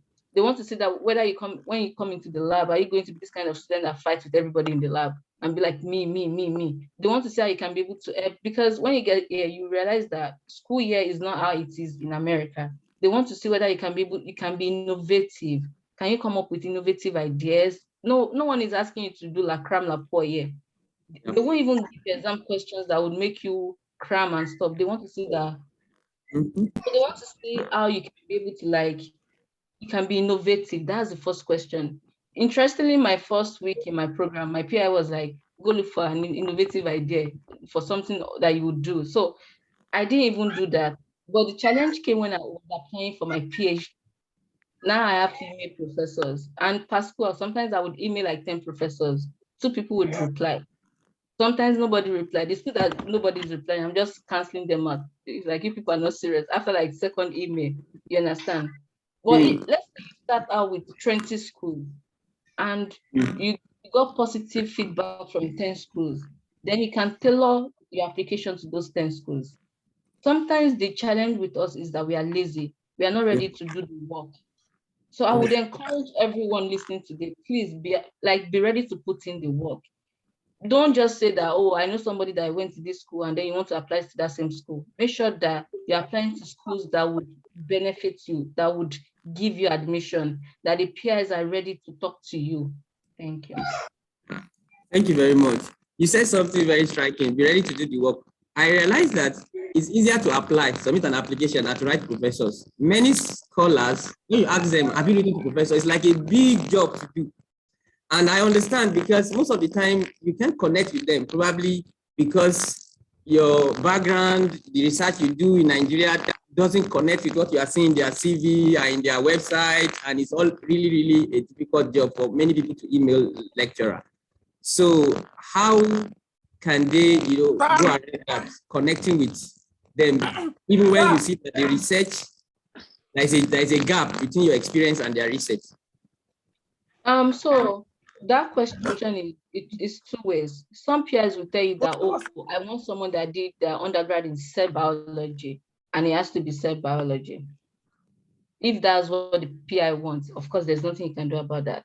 But a lot of professors would know that you have zero idea. Even if what you did is related to what they are doing in their lab, you would get to the lab and for the first 1 week, you are lost. So they are willing to bring you, even when they know that you don't know anything about their research area. Do you understand? But one thing they want to see is that you are ready to learn. They want to see that passion, that you are ready to do the work. Most times, I mean, even for your master's, your PhD, even if you did pharmacy in Nigeria and now you're doing pharmaceutical sciences there, the research would be different, right? But they just want to see that, oh, you did your own work. Just tell them a little bit about your background. Let them be the ones to determine that, oh, I don't want it because you did microbiology. I want somebody that did immuno whatever. So it's not our place to make that decision for them. Tell them about what you've done. If there's a way you can relate it with what they've done, sometimes it could be that, oh, I was working in it might not be about what you did in school. It might be what you did while you were working, that, oh, I was working with this community and I got, you got that passion from there to want to venture into this area and solve this particular problem. So that's another way you can relate with them, if not through school, through your professional experiences. And if you cannot relate, just tell them that you are passionate about this. Some people will say, I had a sister that they had a sister that died of cancer. And that, I mean, people say all those stuff. If that is your story, everyone has a story to tell. Oh, you knew someone in your area that had this and that inspired you to do this. Oh, my dad was in depth of social. So it might not be about what you've done in school. It might be about life experiences. It might be about work experiences that can help you relate, and that brought up the passion in you to want to go into this area. And even if you cannot relate, that's fine. Tell them what you've done, what you are doing, and tell them you're interested. If they are saying, oh, we don't want to, of course, that's fine. But don't be the judge of that. Please don't be the judge of that. Always reach out. I will have asked our first speaker to tell us how many people he has actually written to, but he has another meeting and he has left. Okay. You have to write to a lot of people. You don't have to be discouraged because you are not getting a response. This is where the work lies, I tell you. Not about your GRE score, not about your transcripts, not about, those things are important. Like I said, it's holistic. They look at your GREs like maybe 40, your transcripts like 40%, GRE like 20%, your letter of recommendation like 10%, your CV like that. Everything holistically is looked at in deciding admission. And when it comes to funding, like you said, it's the PI. It's much more on the PI. When he's ready to take you, whether you don't have the GRE or you have it, it doesn't matter once the PI is ready to work with you.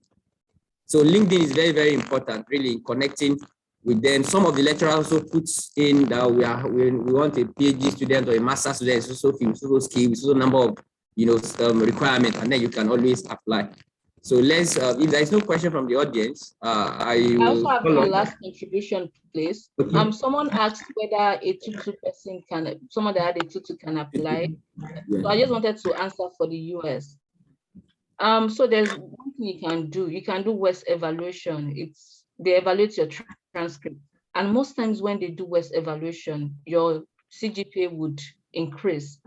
sometimes. So if you feel like you have 2.2 and you want to increase your chances, please do a WES evaluation. Your CGPA would probably increase, and that would also help your chances. Thank you. That's true. So I would like to call on our last speaker for tonight. Thank you all for your patience. I hope you are getting some ideas and some inspiration from this presentation. Now we'll call on our fourth speaker for today. We'll be talking about scholarship requirements, how to get prerequisite document for scholarship applications ready. How do you get your documents ready? So I'll be calling on pharmacist Emmanuel Adeniran. You can share your screen.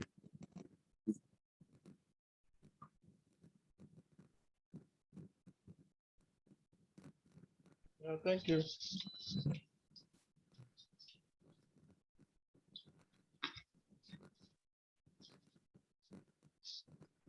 Okay.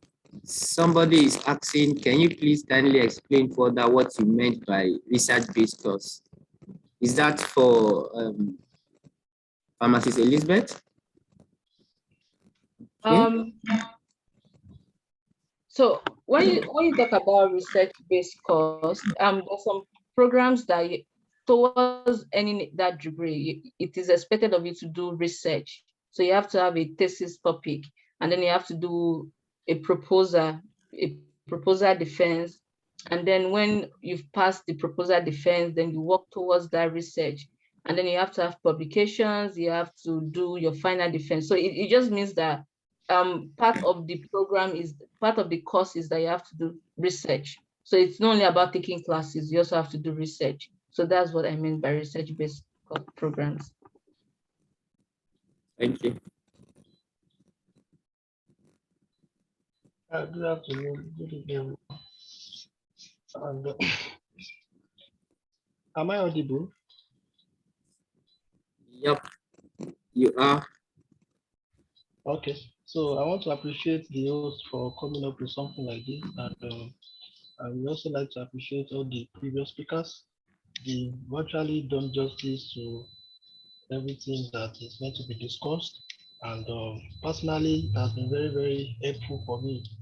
So I've been asked to talk about how to get the prerequisite documents for scholarship application ready. So I will be as brief as possible because according to the schedule, I was given 25 minutes, but hopefully I can finish before that time. So these are my outlines. I will just do a brief introduction. I will get every one of us familiarized with the prerequisite documents that we need and how we can get them ready. You know, yeah, I said scholarship knows that you are from a developing country, and they always ask the question of why. Why must we help you? The first question that must always come to every student, every prospective applicant is that why do I want scholarship? The first speaker talked about that why do I want scholarship? Is it just to japa or something and all that? So the scholarship body, they are also looking for evidence on how they can provide scholarship for you or how they can help you. Also, I have here that scholarship application is an intentional process. Many speakers today, they've done justice to that to tell us that we need to be deliberate, we need to be resilient in our application process. I will use myself as a case study when what I mean by being intentional, being deliberate. I started my scholarship application from 2019. I was discussing with Mr. Sunday about when I applied for Commonwealth Share Scholarship to 2 schools. And I was like, because I was a distinction student, I felt, since I'm a distinction student, of course, I should be automatically considered for the Commonwealth Share Scholarship. So I really mean it very serious. All my essays, I just wrote something like, I'm a scholar, I'm a first class student, and nothing goes now. So that was the impression I had then. So, but unfortunately, I was rejected. Well, I felt maybe it wasn't time for me to come on board, that maybe God did not plan it that way. So after that, I started repurposing myself for another scholarship applications. So I processed the US. I'm very excited that Doing is a very close friend of mine. We have been together since 2010.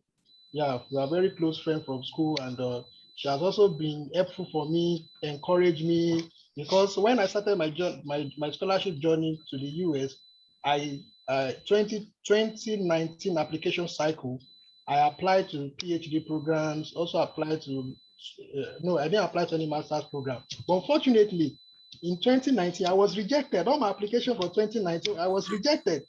So, when you apply to schools, you have to submit application fee, you have to write standardized exam, you have to evaluate your credentials, if need be, and all that. So it was a very, very frustrating process for me. But because of the resilience, because of being intentional, I never gave up.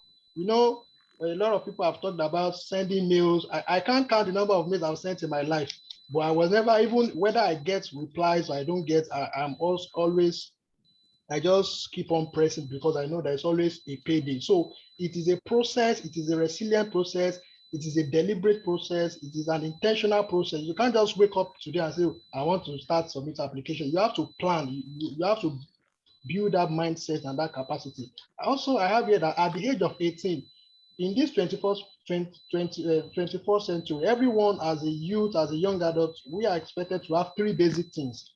Number one, you're expected to have a bank account. Number two, international passport.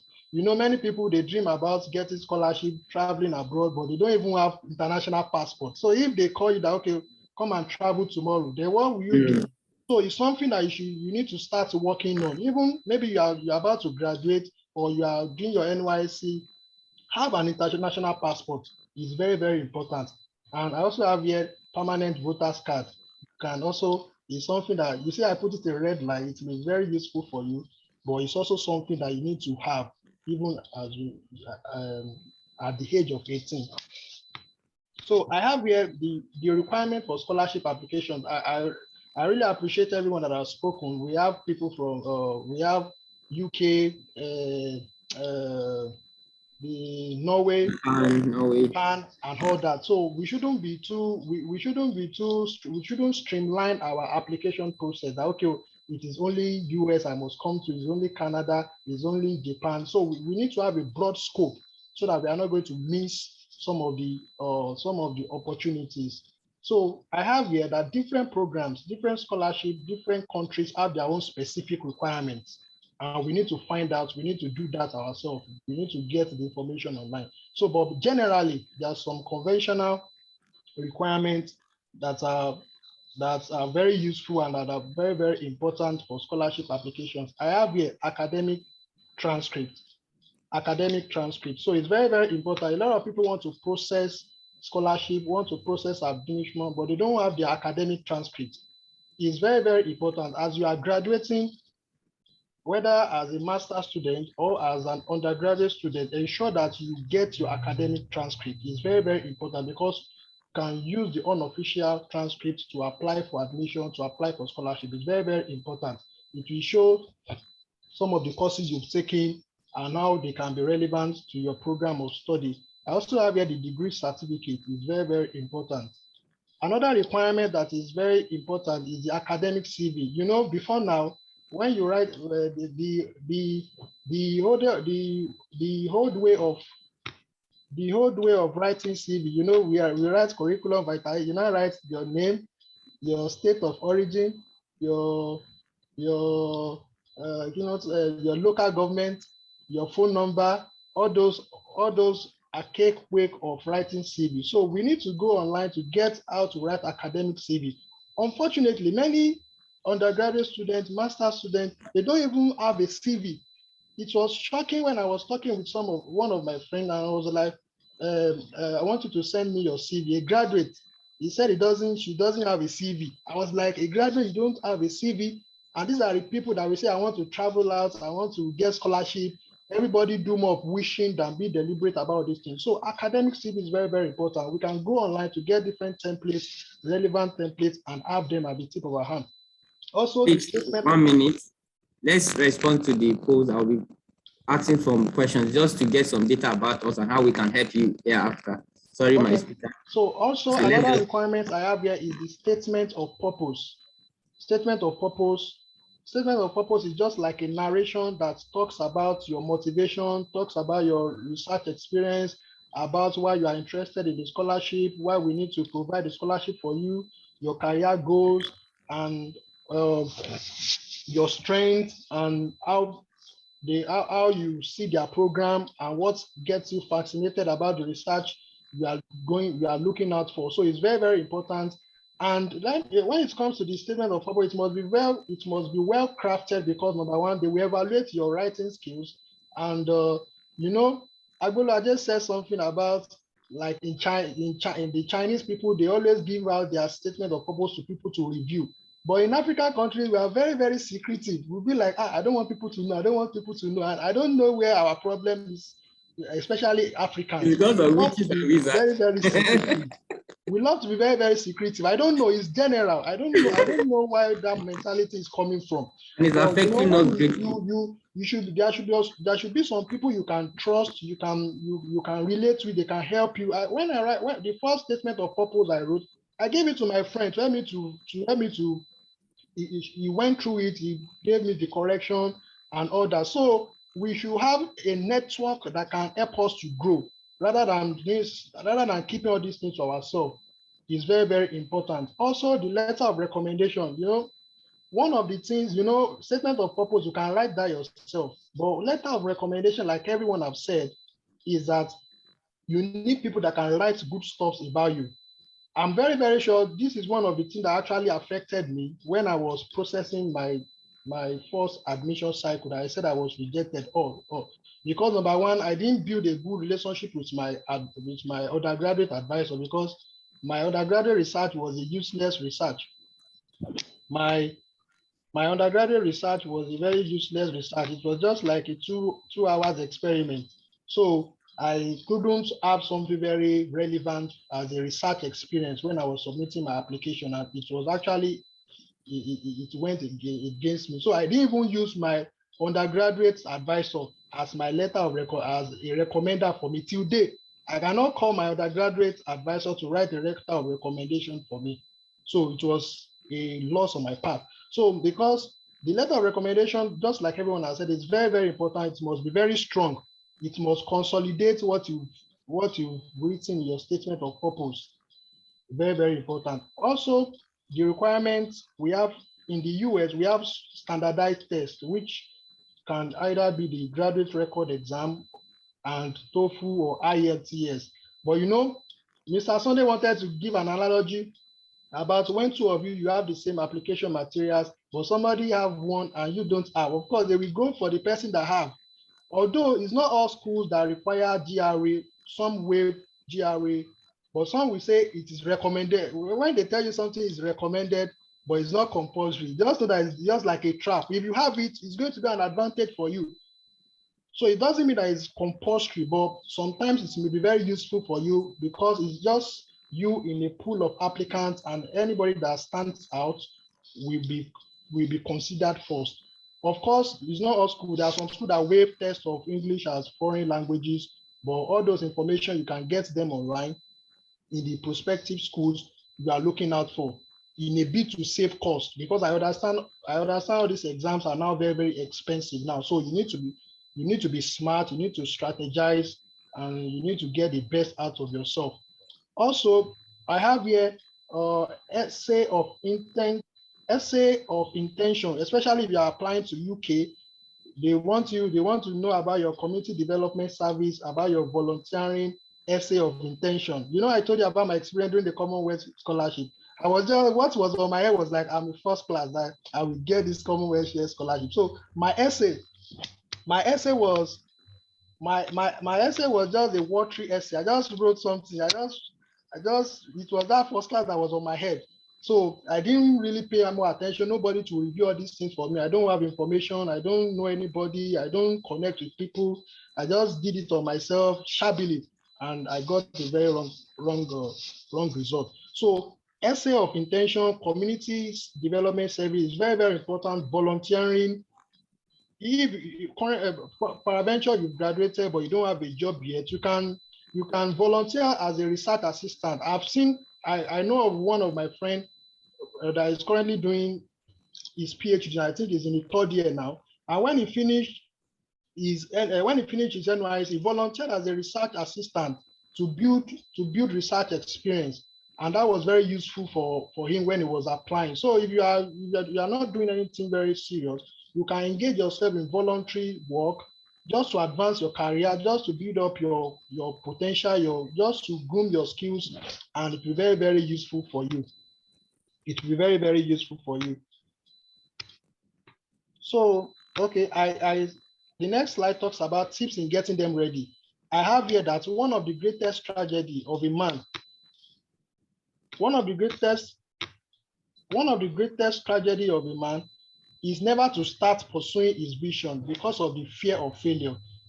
One of the greatest tragedy of a man is never to start pursuing his vision because of the fear of failure. You know, you refer, every man naturally, we are full of fear. Like, what's all the money I've been spending? Most of us, we spend all our savings on scholarship application. We're like, this money, if I use it to buy land in Nigeria, of course, it's going to do something. I know one of our friends that she was like, all the money I've spent on application, if I use it to set up a pharmacy in Nigeria, I would have been a millionaire. But it doesn't, but you don't need to fear failure. You just have to start. I'm not saying that everything has to do with money. Of course, there are some things you can waive money. Probably there are some requirements that may not be relevant like that, like West evaluation. We may get people get admission, people get scholarship without West evaluation.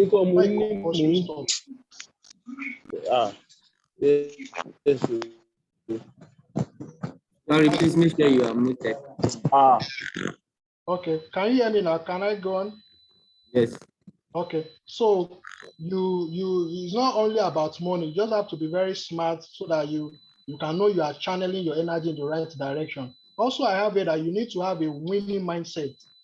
Have a winning mindset first. If you have already failed in your mind, you will definitely fail on the outside. So just know that things will come out fine. Another tips here is that you need to build quality relationship with your.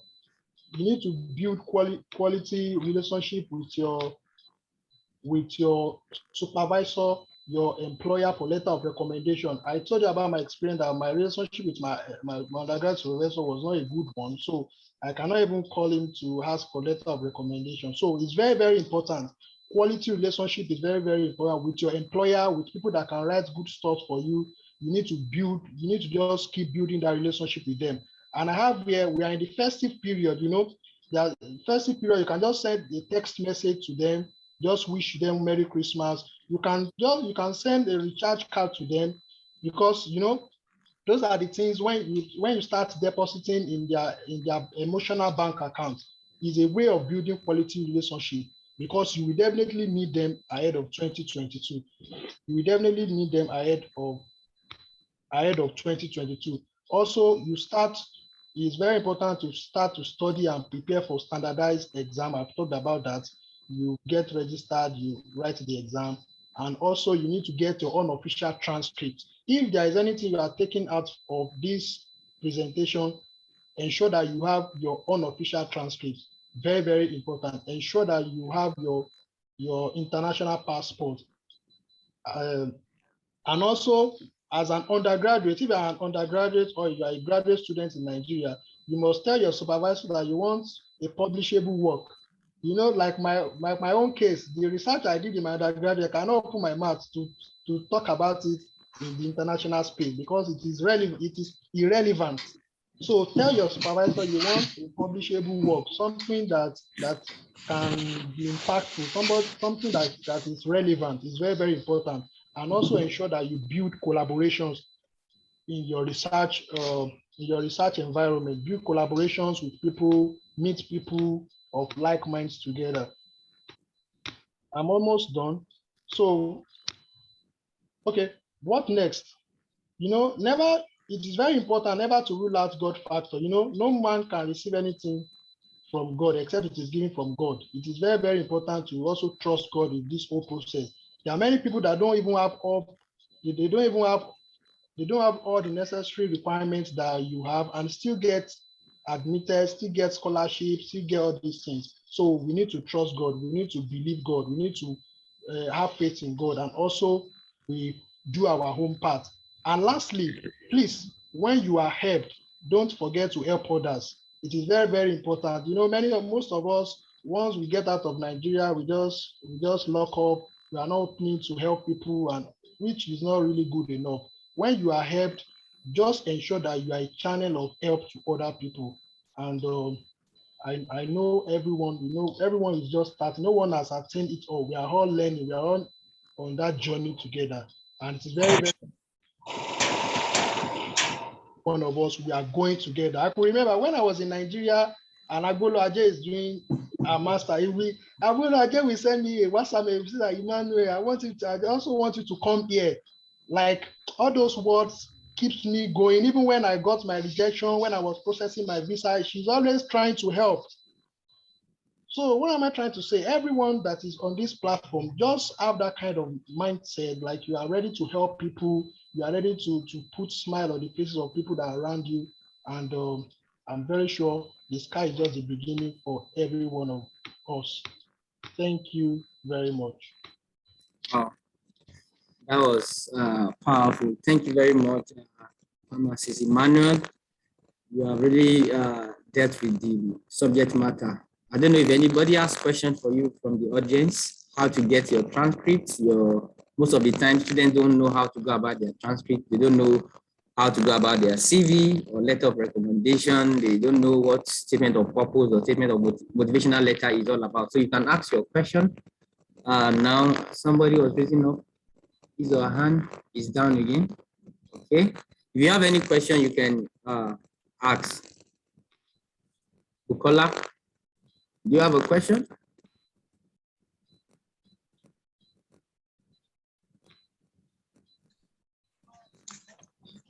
Okay. Okay, I can see Olawale Idris. Go ahead and ask your question. Hello. Hi, Mr. Sunday. Hi, sir. Yeah, this is Samson from Nigeria. Okay. Go ahead. I'm very sure you know me very well. I know you as well. But let's just keep that in the first place. I've seen this test and I'm just entering because of where I've been to since morning. So, and I think I got some information the little time I spent. So what actually happened, I've heard a lot what our brother has said regarding the scholarship and some things that are attached to it. So, but for me, I still need more details regarding it. And what does it entail? What are the things we really need to do? A lot of people want this kind of a thing, opportunity, but unfortunately, they get it not. Like he said before he round up his speech, he said some people is by grace, of which I know it is that grace that is sufficient for a lot of people, because some people, they did not even expect it, but at the end of the thing, they were graced. And it's not by am I going to say, it's not by merit, but it's by grace. But notwithstanding, somebody have to be prepared and ready enough for this kind of a thing. So me, I'm just joining Sha, like I said earlier. So what requirements and what are the things that we really need, we undergraduates, that we can do to make this thing work? Okay, Samson. Yes, we recorded this meeting. So the meeting is on record, and after now to be posted on YouTube for everyone to access. So a lot of things have been discussed. We had, this is the fourth speaker, the fourth person talking today. So most of your questions I know will have been dealt with.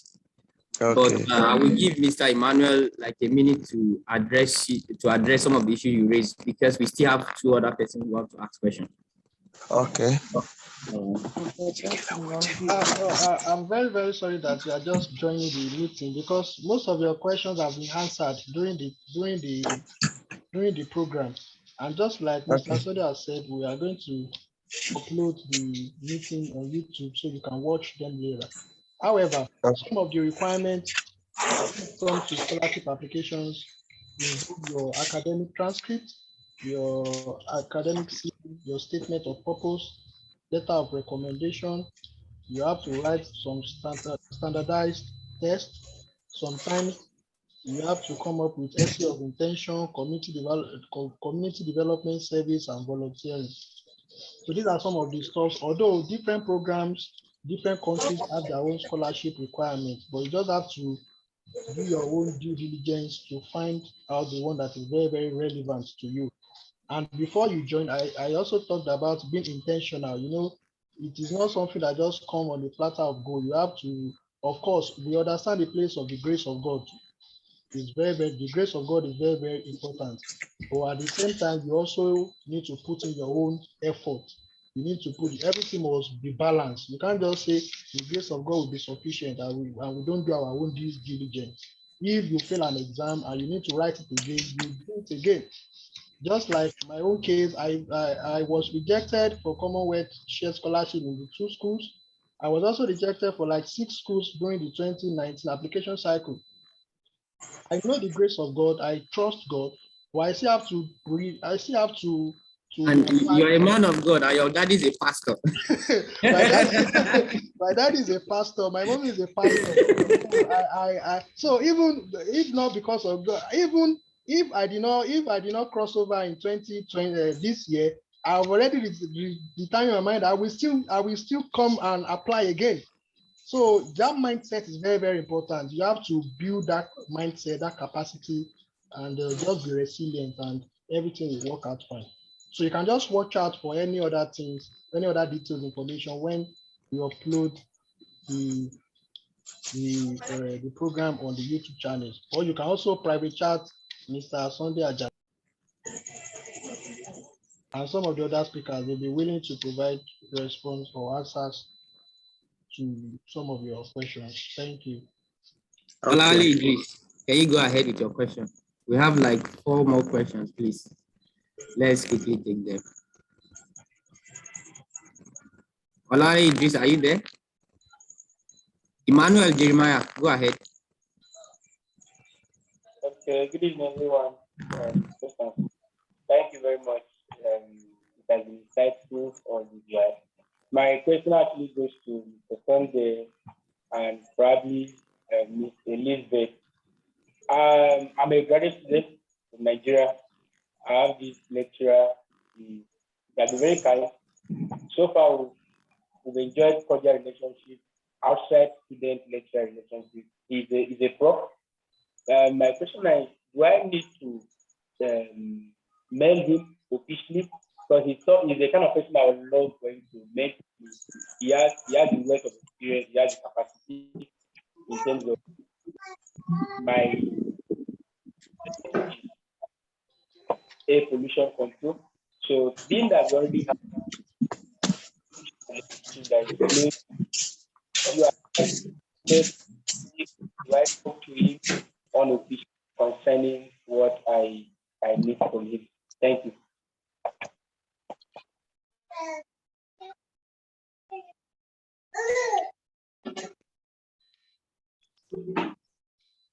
Please, I didn't get your question. Can you go over it again? Your network was breaking. Okay, hello. Can you hear me? Hello. Yes, we can hear you. Okay. But it wasn't clear. Just go over it again because I couldn't hear you too. Okay. My question is actually was Mr. Sunday and me a little bit more. Hello. Hi. Yeah. Can you hear me? Yes, I can hear you. Okay, ask your question.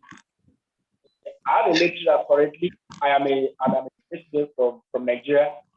I have a lecturer whom currently I enjoy a cordial relationship with him outside student-lecturer relationship.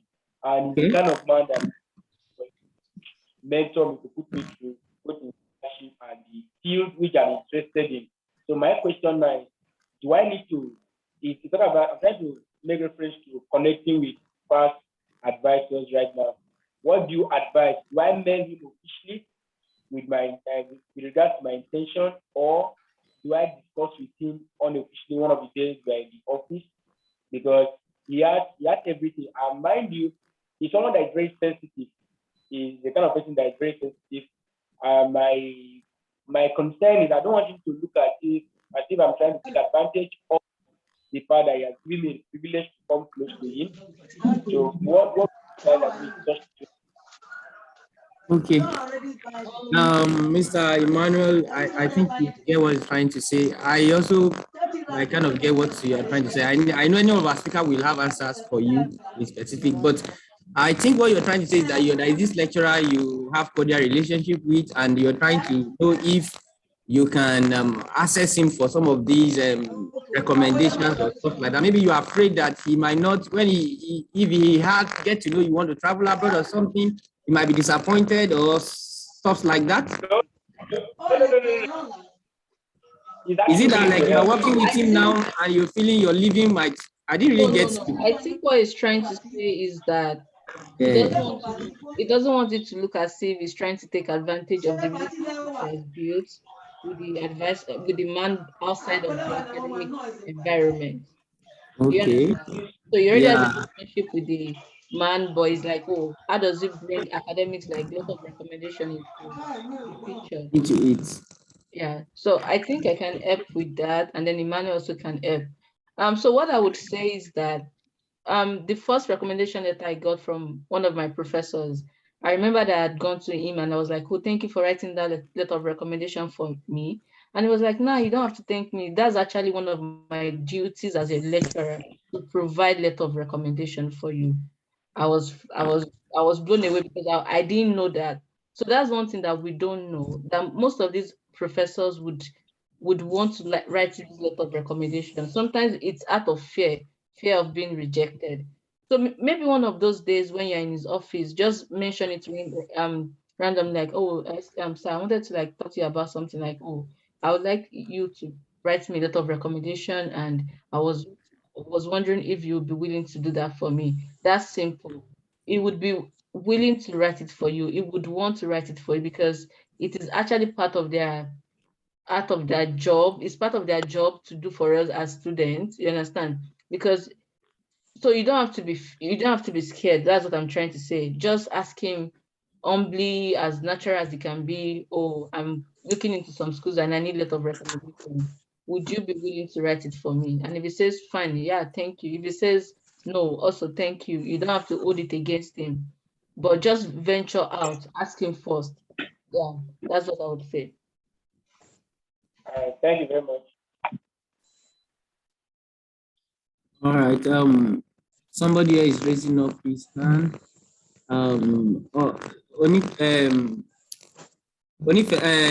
Sorry.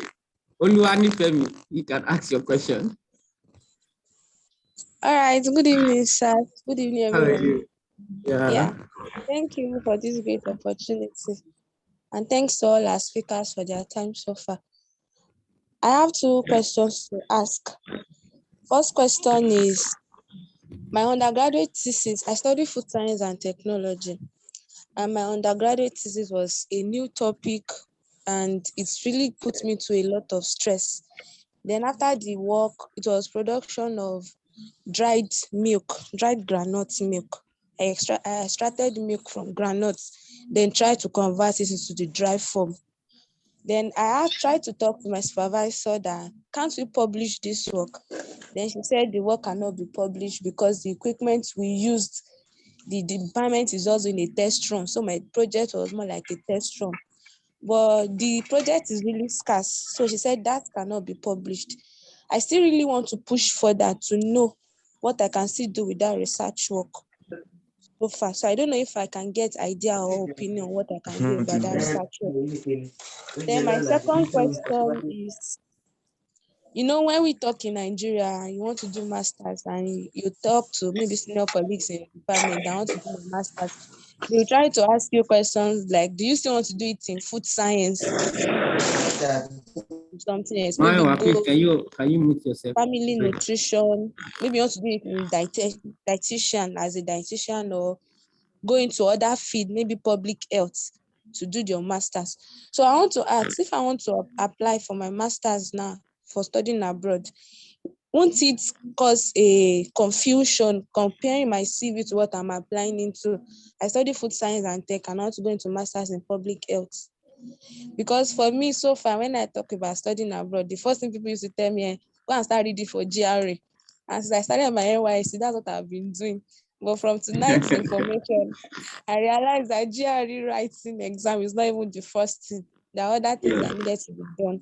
So if I'm preparing my goal for 2022, how should I go about it? Those two questions I asked. I'm working with the new information I have from the program. Thanks so much, sir. Wow. Thank you very much. I'm very, very excited that at least you are making intentional, you are making intentional commitments and intentional plans towards your goal. It is very, very encouraging. Like hearing you that you have been studying for your GRE, and it shows you actually mean business. So let me start from you. You said you had your undergraduate was in food science and technology, and you want to switch to public health. You know, like my own program now, I have my bachelor's in pharmacy, but currently I'm in chemistry. Although my own chemistry is more of like structure guided drug design. So in the US, that is very flexible. We've seen people that they have their undergraduates, in a different field, and we've even seen people that they have their undergraduate in history, and when they come here, they come to do public health. And I was like, how is that possible? So the flexibility is is real. But the most important thing is that you just have to tailor your application, or you have to build the necessary experience that you need in your new chosen field. If you want to consider a career switch, of course, we've seen people that they had a master's in a particular program and they switch to another different program, Ph.D. program. It happens a lot. But just ensure that all your documents, all your stories are well structured towards your new career goals. It is very, very important. It's very, very important. Also, you talked about your work, that you want to publish the work, but your supervisor says it's not possible for now and all that. And you know, just like Doyin said, Doyin had a master's degree and the work has not been published yet. What admission committee always look out for, they want the research experience. You may not publish the work, but what have you done? What have you gained in the course of the research? So those are some of the stuff they are looking out for.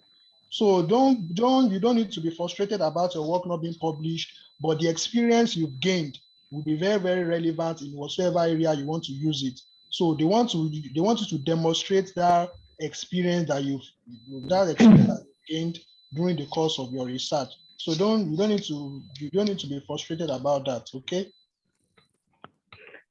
Yeah, I think I can also add to that. Okay, yes, sir. Go ahead, sir.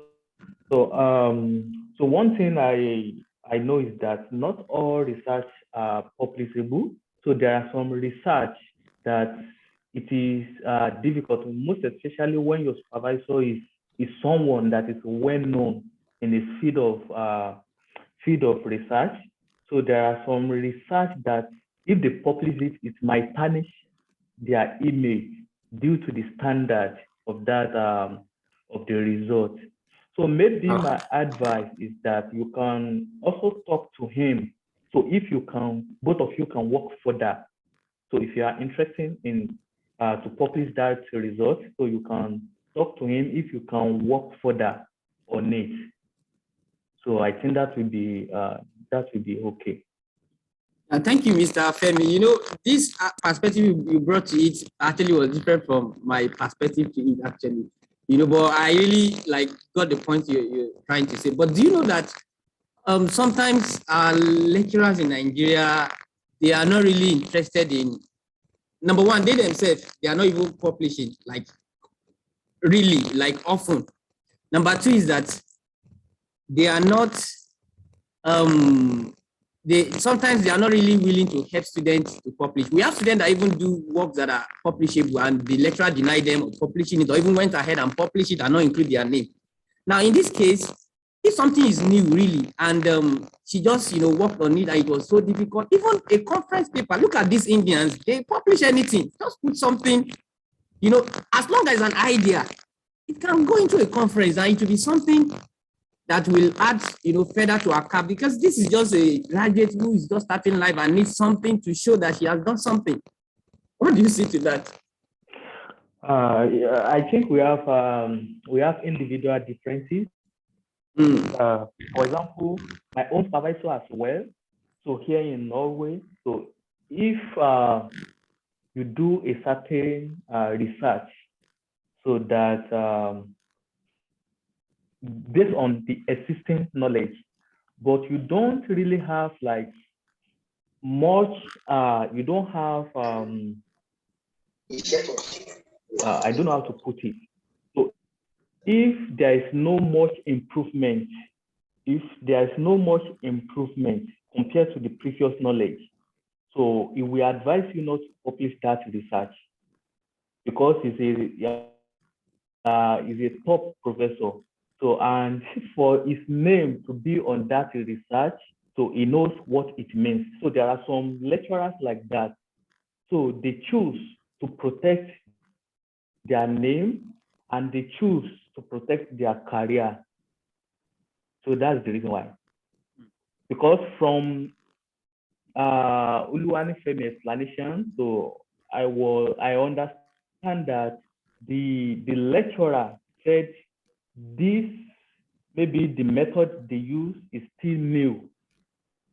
So maybe the result they just got it, they are just fortunate to got those results. So it's not yet sure about the authenticity I'm so sorry, of the result. So you just need to talk to the guy and work further on the research, so if possible. Yeah. Thank you very much. So Nifemi, you can. I also understand the fact that there are a lot of lecturers that they don't like to publish, maybe because of the money or and there are some that are very lazy. So I also understand that point. So one thing you can do is in your CV, you can include it as part of the project you have done. And whenever you want to write to a lecturer, you can always say you work on this, and you can always refer to it like Pharmacy Emmanuel said. You can always refer. It's a research experience, even though it's not published. You can always refer to it. So that is really a very good answer to the question. So we have two other questions and our time is gone. Let me quickly just go into it. Onike, you can ask your question. Onike, you can ask your question.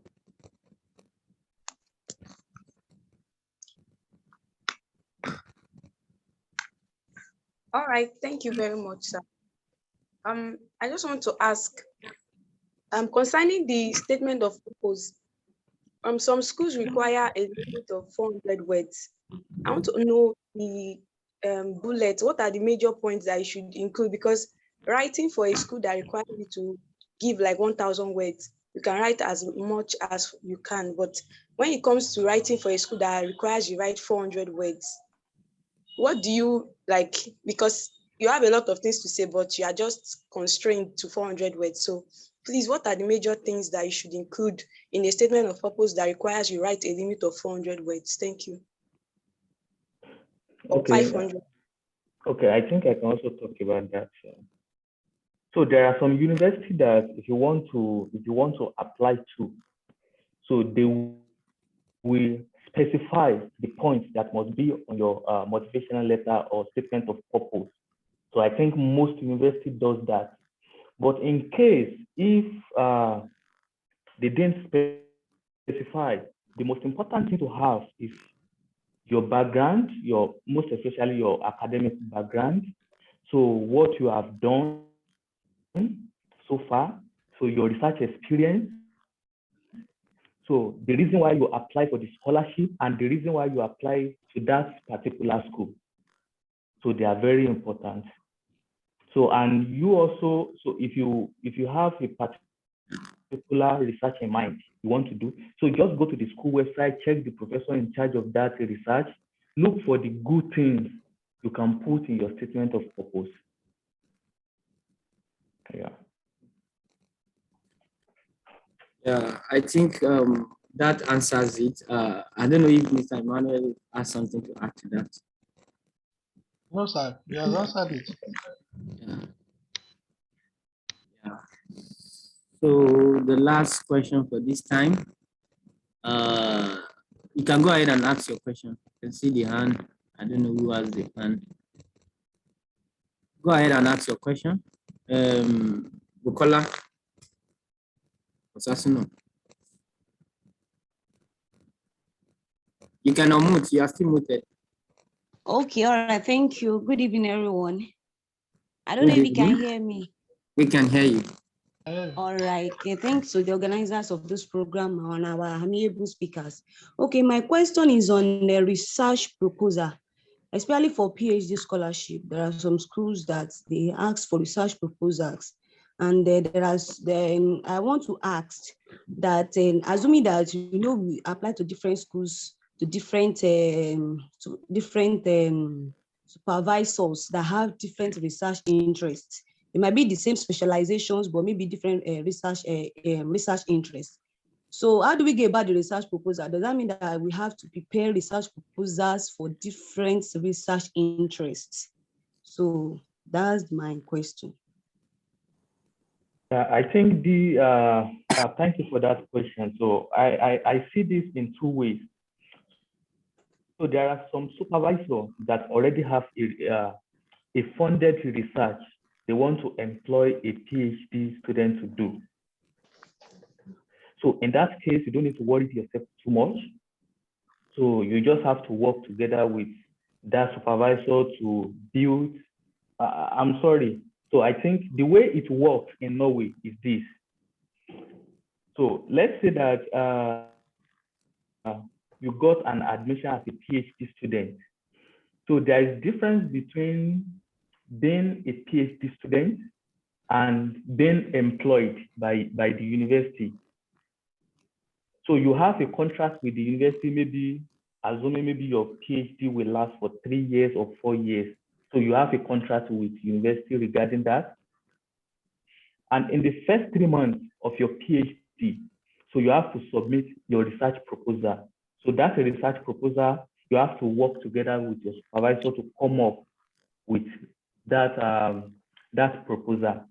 But in the situation whereby you have to write a research proposal yourself, the best thing to do is that the first thing is to know what you want to do. So if you know what you want to do, then you will know the right research papers to read about it. So if you read a lot of paper about it, then you'll be able to come up with something. Yeah. Yes. Yeah. So because I have a friend that applied to one university in Canada, and the supervisor wants him to come up with a research proposal. So what he does is that, so based on his experience and the research that guy is doing, and based on some publications of that guy, so he managed to come up with a research proposal out of it. That's true. I don't know if Pharmacist Elizabeth wants to speak to that.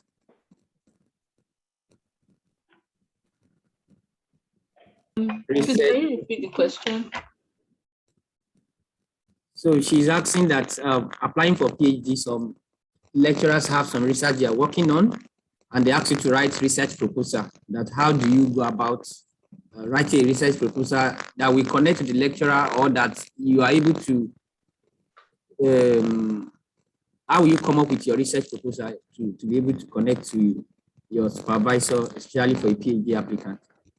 Okay. Thank you for that question. So writing a research proposal, most times I know they would ask you when you're already in the program. So if a professor is saying, oh, give me like a research proposal before admitting you into the program, so it depends on, like, are they saying like unofficially or officially? Because if they're taking it officially, then you have to go and check the NSF grant application standard, which is a whole lot if you've not taken classes in the program, because there's a way they write proposals at a PhD level. You have to look at NSF application guide, like the way they write the grant application. So you would need to, which is a whole lot for someone that is just coming into a PhD program. That's what I'm saying, that a lot of professors would not say. But if the professor is saying, "Oh, give me a proposal," if you can go online, check NSF guideline, check NIH guideline, or whatever program you're trying to apply to, the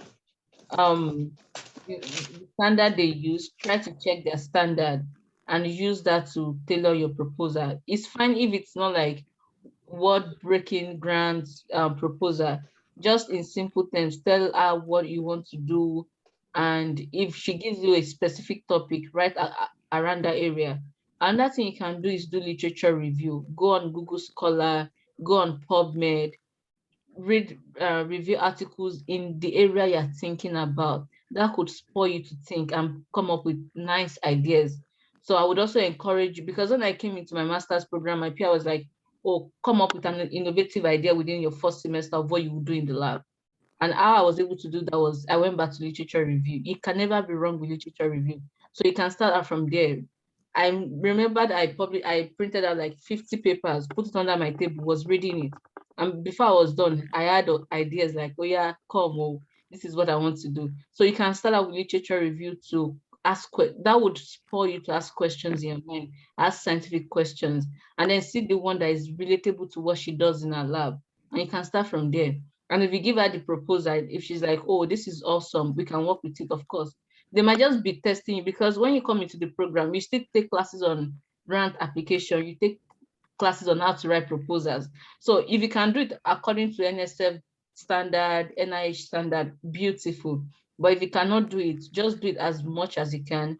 And yeah, that's what I would say. Thank you. Thank you very much. Cheris, can you ask your question? We should be drawing the curtain with this question. Cheris, you can ask your question. Okay, thank you very much for your contributions so far. I've really learned a lot. Good evening, everyone.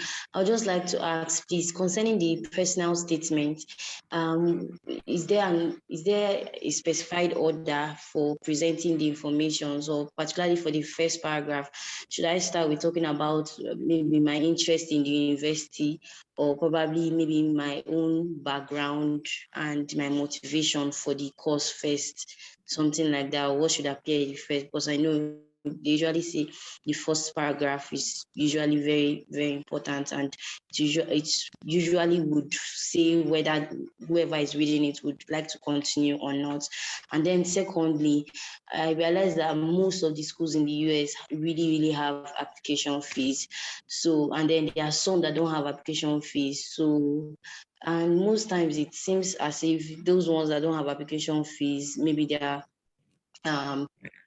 private institutions, and maybe they don't really have scholarships like that. I don't know, maybe that's my idea, and maybe I've not searched very well, because the issue is that, okay, even if someone wants to pay application fees, when you're talking of applying to many schools and thinking of paying those application fees, that's really another thing that's been a challenge for me. So I don't know if there are some other schools that one can mix, and even that don't have application fees attached to them. These are my two questions. Thank you. So I believe this question will be contributed to by almost all of the speakers that are on now. But let me start with from myself.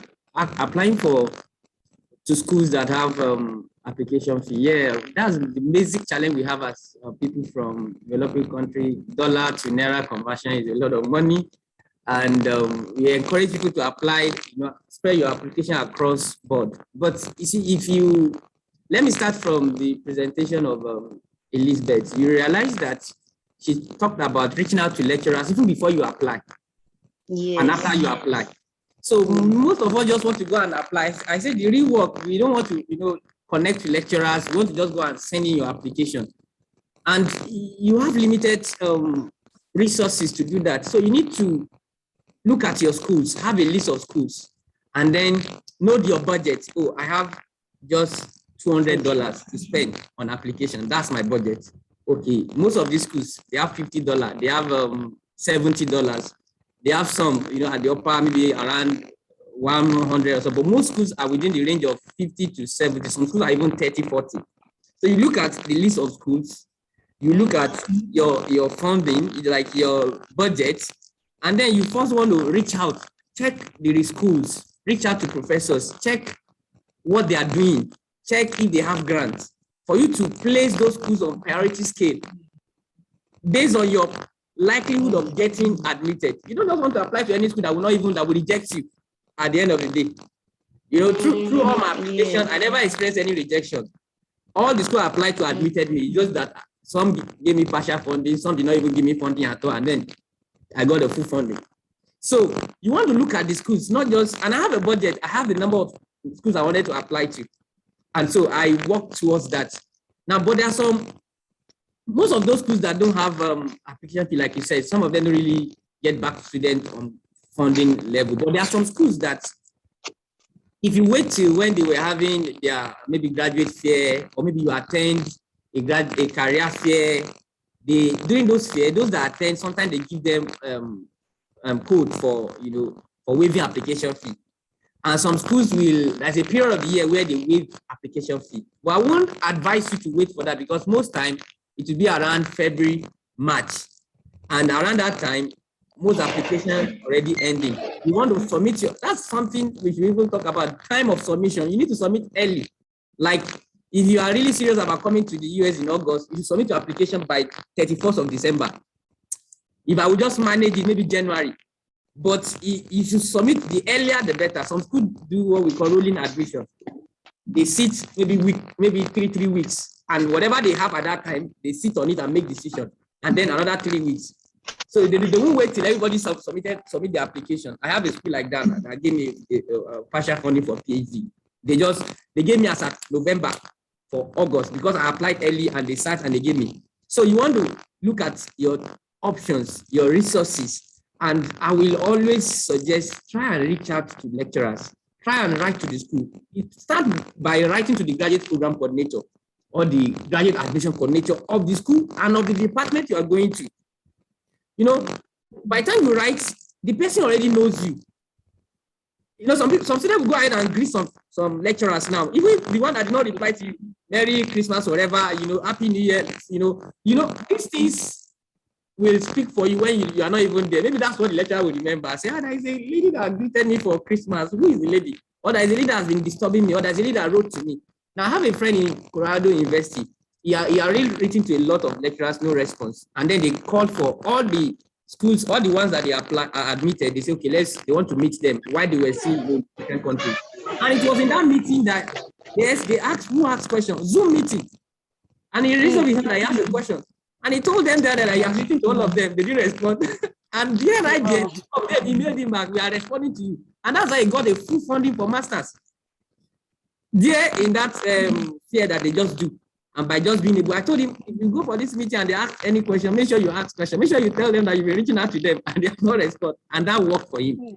The lecturer, two of them immediately got back to him and, put him on Zoom meeting, and he had the meeting, and that was it. They gave him full funding, like full funding MSc. You don't have to pay a dime. So you want to reach out. You want to use concerning the schools that waive the application fee, most of them will come around February, around March. So I wouldn't say that it doesn't work. For me, the school I applied to right now, the application fee was waived. Because it was not even in my budget actually. So I saw the school, I started the application, then I saw when I reached $50, I don't have $50 to pay, so I left it. Then till I did that, in December, I stopped. Then they kept sending me message January. They kept sending me, then February, they just sent me all Fridays in February is free. Just use this code. And I have everything already. I have my letter, I have everything already uploaded. I just went, I refreshed the letter of recommendation. One of them, I changed it. I used the professor I was working with currently. I used back then in Covenant, I used him to do that. And then I submitted. And I got a full funding. It was free application waiver, and then I got a full funding too. So, but I will advise you to look at your budget and start early, reach out to professors, and trust God to be able to connect with them. Concerning personal statements or letter of motivation, the first paragraph, like I also say that look, you're first seeing what they are working on. You see the project they have, you see the grant they have. Those professors, you see, it starts with them. Everything almost starts and ends with them, no matter how. I have a friend here. Maybe he will speak very soon. Just to in closing, he didn't even write GRE. He didn't even write TOEFL, and it's a school that requires those things. But just because he reached out to a lecturer and he has a paper that connects with the lecturer, and then he reached out to him and said he was even applying. He applied for masters. The lecturer said go and apply for PhD. Now, there are some people that apply for PhD and pay, and they didn't get it. But just because it connected first, it connected on the platform of, so our leadership experience, our work experience, you look at that and you find someone that aligns with that. That will be your motivation because you want to connect with the person, right? So that should be what you are putting forward. So, and in that letter or in that statement, you are asked to maybe mention 1 or 2 lecturers you want to work with. So you are speaking to them. You are speaking to them, and don't make it generic. So maybe we'll be like, okay, maybe as an engineer, when I was young, I used to repair radio. I used to open up all those kind of statements. I think we're going to have another meeting where we're going to talk about, some of these things, and we're going to talk about publication, how you can get your research work published as an undergraduate student, because I see that that's something that is really affecting many of us from Nigeria or from Africa. What professors do is they write papers. That's how they get funding. So they want to know that you can write. They want to know that you have some research experience. That's how they get funding. That's what gives them the money to bring you in. So that being able to demonstrate that skill really shows a lot. So when you are writing, don't just say, I am this, demonstrate it. And how can you demonstrate it? By showing it that, if you say you are interested in research, put a paper you are working on. That shows that you are not just telling me, you are showing me something, right? If you say you're very good, you put your transcript, they can see the result in your transcript. They can see that what the courses you take align with their field. And if you are crossing from other fields, then you need to also be able to justify why you are changing your career path. What is the motivation? So I will give floor for Oluwaseun, Ajayi, Elizabeth, and others to contribute. This is the final question. Okay, thank you so much. Yeah.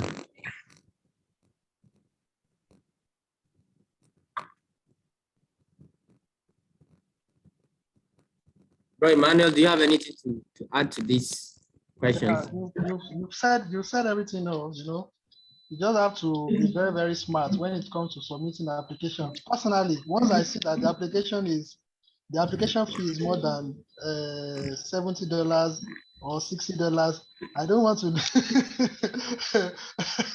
I don't want to know what they want to do because that's a whole lot. So you must be very, very smart. You must prioritize everything you'll be doing. You've said everything also. You just have to be, you must be very, very smart. And lastly, from my own end, I want to also talk about you trying to reach out. I could remember when I first got here, I went to a professor's office and the professor was telling me that there is one guy from Nigeria.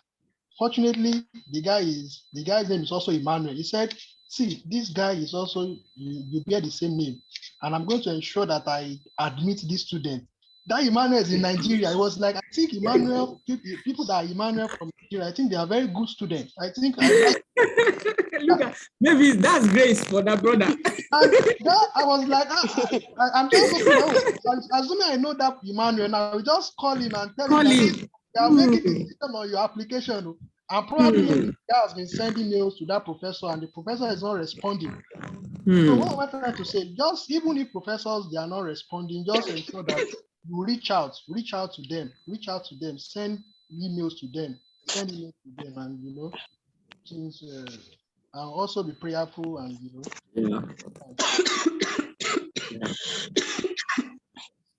So that's very, very key. That's very, very key. I also want to add that really you will spend money. Let me also stress that part. You will spend. Most of the time, I remember attending this scholarship fair while I was in Nigeria with Education USA. I attended one of their seminar, and the first point, they were telling us that many people, it's scholarship, yes, but you will spend initially. And you see, all these application fee you're talking about, immediately you get the scholarship and you get your visa, is like, and you cross over, you realize that all the pains, all the, is gone, and it's gone forever. And the benefits outweighs those costs. So I want to encourage you that you're going to spend, really, it's scholarship, but you're going to spend. It's hard work getting a scholarship. Like you're like somebody seeking for a job, maybe even more difficult than seeking for a job. So you need to really be ready to spend too, but have a budget, like I said, and have a plan. Don't just apply randomly. Look at the school. What are the one other thing I want you to do is always check on Google. When you search for the school, you will see acceptance rates. So when you look at a school, wherever, if you say University of Texas now, you will see acceptance rate. So any school with acceptance rate of 50%, 60%, that means if 100 students apply, they take 60. You want to go for a school with like 90, 80, like 80% and above acceptance rate. So that's something that you also look, when you search for any school, look at the acceptance rate. So if a school has 50% acceptance rate, that means it's a very, very tough school. A lot of people are applying and they are not taking much people. It also depends on, sometimes you apply to a particular professor, you write, it's not like you're not good enough, but at that time, maybe you just admitted a student. Maybe there is no vacancy in his lab. So that's why you need to spread your tentacle.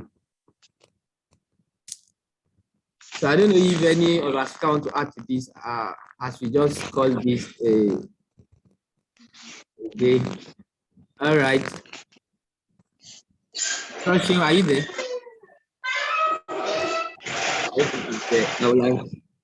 Okay. All right. Thank you very much all for the time. It's good to have you. We really appreciate your patience and we appreciate all our speakers who have spoken. And this is something we want you to actually work on. We want to hear your own testimony. We want to hear the good news of your admissions and your scholarships, and reach out to some of these speakers.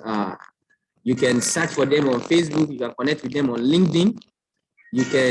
I will ask some of them to maybe drop their emails. You can email them after now, because basically this is one of the reasons why we are doing this. Feel free to reach out to them. They can help you with your essays. They can help you with your guidance on how to go about this.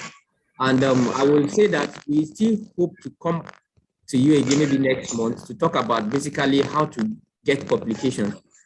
It's something that I am really passionate about, and I realize that if you can actually have publication on top of your work experience or your grades, it will really, really help you in connecting with professors, both in the US or Canada or even anywhere you are aiming to go. And don't just focus on a particular country, like we say. You might have a priority, US, Canada, UK, but reach out to as much as possible.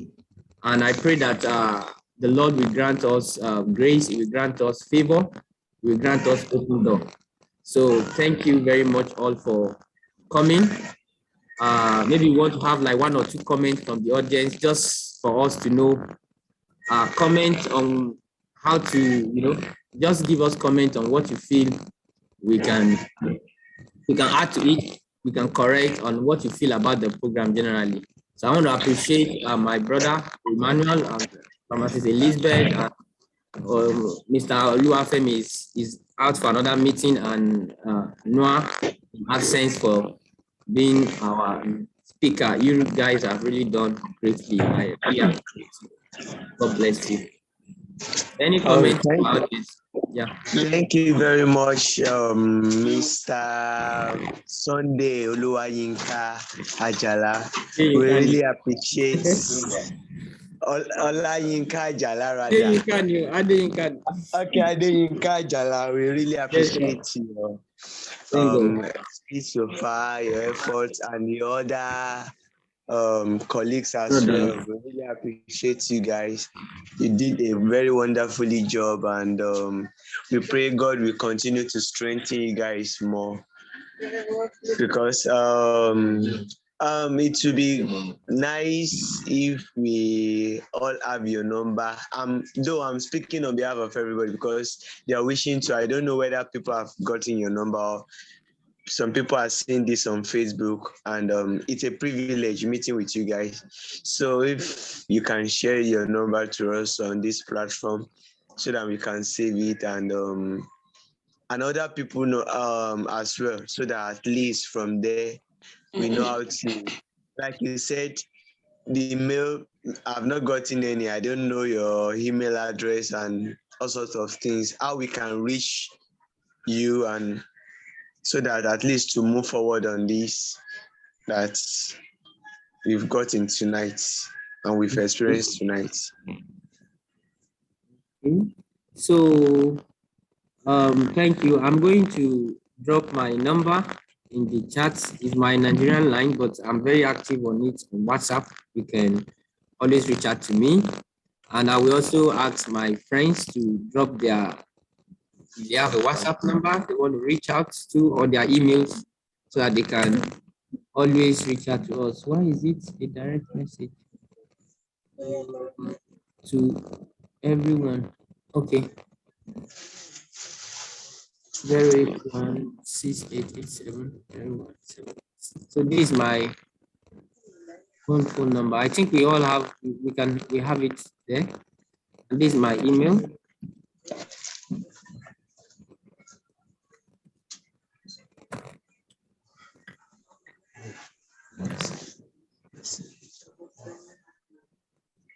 So I want my friends to also drop their emails and phone numbers so we can, to everyone. Oh, sorry, this is my, I think not everybody got my email. I was sending a private message. Yes.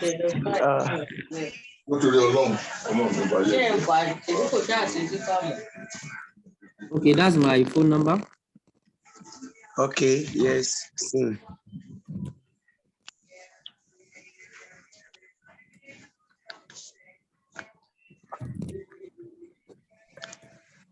And this is my email. Okay. So we want to encourage us to keep on, don't give up, keep on applying, keep on reaching out to scholars, keep on connecting, keep on fine-tuning your CV, keep on fine-tuning your personal statement and statement of purpose, keep on working on your your emails to lecturers, keep on upgrading them. It will get to a point when you write, you will always get a response one way or the other. It's either a yes or a no. I realized the first time I first got my response was after I attended a program like this, and they shared with me how to actually write these emails. We didn't really go into the details today. There is a way you can actually just go on how to write emails and maybe demonstrate to you how those emails should be. And I realized it was after such a meeting like this, and I reframed my emails and I wrote, and I get responses. In fact, some will be like, oh, I'm sorry, I have this, but I get responses. And that really gave me, a lot of encouragement. Some will even say, okay, review my paper and let me meet with you and all that. So keep working at it. And like tonight, what I had from my friend from Norway really encouraged me to see that there are fabulous opportunities like that are not even available in some countries. He's talking to us about, free healthcare, free, when you finish your studies, you are not working, they are paying you, even the equivalent of what you are getting, and you're not going to refund that. That is fabulous. You see, that's not even available in the US, that many people are just trying to go to. So please spread your your tentacle, spread it. And some of you might have an opportunity maybe to fund yourself for the first year. Countries like Norway, when you get there, you get a job and you'll be able to raise your money back and even much more. Because I have friends there. So thank you very much for coming. God bless us. I will end the meeting now. Thank you everyone. Thank you for making it here. God bless us. And bless you too, bro. Yeah, bye. Yeah.